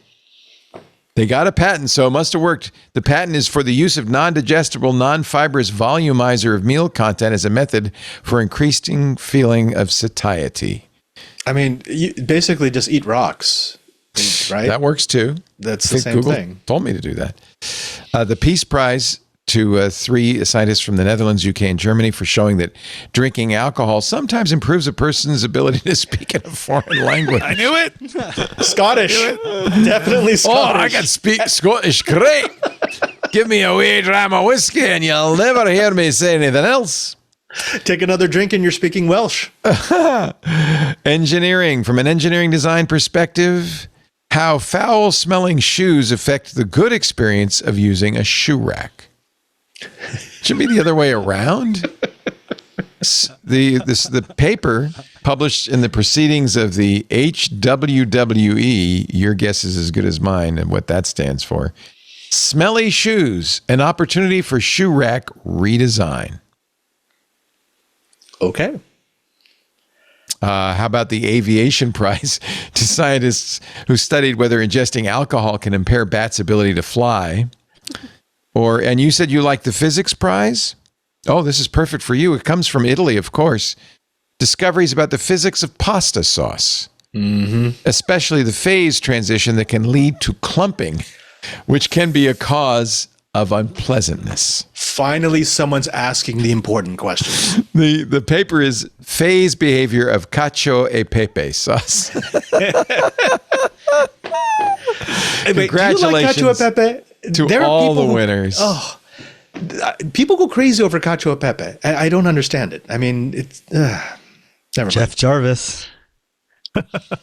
Jarvis loves cacio e pepe. He loves it. All right. It's easy to make. It's just super easy. It's just pepper. Clumps. It's clumps. Well, I know that some people put butter in their cacio e pepe, and then Italian people go crazy. Oh, you're not supposed to have butter. You know, I hate it when they put cream in my carbonara. That's right out. I do. Yep, That's right out. Although I had some excellent carbonara in Rome, your hometown, at Ta Fortunata, and there was a nice mama. I know that restaurant. Yeah, yes, she was rolling the pasta in the window, and then they boil it, and they make a fabulous carbonara. I love that. Excellent. Yeah, ladies and gentlemen, with that, we come to the thrilling conclusion of this episode. So aren't you glad, Devendra, that you didn't have to host it? Devendra, I really appreciate all your support. I chose this week specifically, Leo, because I knew post iPhone, it's going to be interesting. It would be a good week. It would be a good week. There's so much other stuff happening. Yeah. So, yeah. I really appreciate it. I should let you know that we've rescheduled the trip for 2027. So please keep that date open. I will be on duty. Yes. June, July 2027. Yes. I'll probably still be here, Leo. So, oh, God. I feel so bad for you. Father Robert Ballas. I can't believe you've been there 10 years. Well, remember I told you the last time I was on, we had an agreement that I could look at going home in 2026. And then Pope Francis passed. And all agreements gone. But Pope Leo loves you. Do you have a portfolio with the new Holy Father? Anything particular that you're expected to do? The AI stuff is important. AI is and he trusts you. He trusts you to be the voice of sanity, not anti-AI, but responsible. He trusts the Jesuits. So here, oh yes, of course, next to St. Peter's, of course, it's what we do. So we are actually assembling from our universities around the world people who are experts in everything that AI touches. Oh, that's great. He's an Augustinian, is that right? He's an Augustinian, correct. Yeah. Oh, and by the way, the new leader of the Augustinians, who lives next door to us, is also an American, was a classmate of Pope Leo. So it's like a family. We're taking over. Yeah. That's good. Like a family. Well, Father Robert, it's always a pleasure. I know you stay up late to be with us. It's after midnight. It's my pleasure. I appreciate it. It's always great to see you. Nicholas De Leon. Always a pleasure to see you, Senior Electronics Reporter for Consumer Reports, where, gosh, you guys do such great work, so important. And there's a perfect example of a company that takes no advertising money, is not owned by anybody, but it's subscribers, it's members. That's the way to do it, and as a result, is absolutely perfect integrity. It's totally it's decades. Yeah, it's easily I had a lot of cool jobs, but it's by far my favorite. My favorite place I've ever worked, just from mission to my team. The integrity. It's high integrity. Paris is loving it. Paris Martineau just took a job there. She just went up to Yonkers. Oh yes, she loves it. She is. It's a very cool place. Yeah. So really great. Thank you, Nicholas. Thank you, Robert. Thank you, Devindra. Thanks to all of you who watch. A special thanks to our club members that make our programming possible. We couldn't do it without you. Fully 1/4 of our operating expenses are now paid by the club. I'd like to see it more. If you want to support independent, high integrity, responsible, without fear or favor reporting on technology, this is the place. And we really appreciate your support. You get ad-free versions of all the shows, of course, if you pay the $10 a month. That's all it is. You also get access to our Club Twit Discord, special programming you don't do anywhere else. We stuck around after hours to do the Meta Connect. That was a lot of fun with Anthony Nielsen, and I did that, and we had a great time. For the club members only. That's how we do it now. There's lots of club shows, lots of special events. Find out more at twit.tv/clubtwit. We would love to have you in the club, and your support means the world to us. Thank you. We do Twit every Sunday afternoon, 2 to 5 p.m. Pacific, 5 to 8 Eastern, 2100 UTC. As I mentioned, I was going to be on vacation. Wasn't going to be here this week. Next week, I am going to take a little bit of time off to go back and see my mom in the nursing home in Rhode Island. So I was going to go have a French dip sandwich at my son's super hot sandwich shop. He told me I wouldn't even have to wait in line or anything, but he's not going to be there.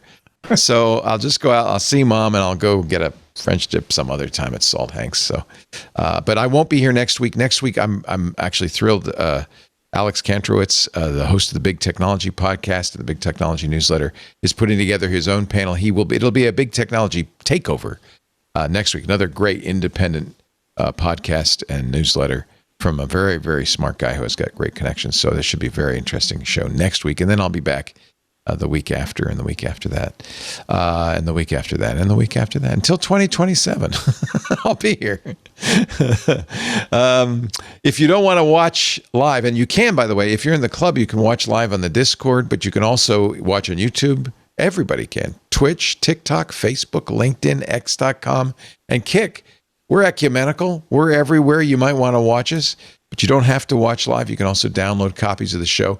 They're on our website. There's audio and video. There's a YouTube channel. That's got the video, of course. Well, I guess it has the audio too, doesn't it? It's got both in one. It's an amazing thing. I don't know how they do that. You can go there. The great way to share a clip of something, if you liked something or there was a discussion you thought was interesting, put it on your TikTok. Just clip it from YouTube. You got my permission. Put it up on the TikTok. Of course, you can also subscribe in your favorite podcast client because RSS, right, it lives on, right? Just find a podcast client, search for Twit, subscribe to the audio or the video, and you'll get it automatically. As soon as we're done editing it and putting it out, we should have it out by later this evening. Thank you, everybody, for being here. A special thanks to our panel. Great panel, Devindra, Nicholas, and Padre. Thank you for being here. And as I've said now for 20 years, another Twit is in the can. We'll see you next week. Actually, I won't, but somebody will. This is Bye. amazing.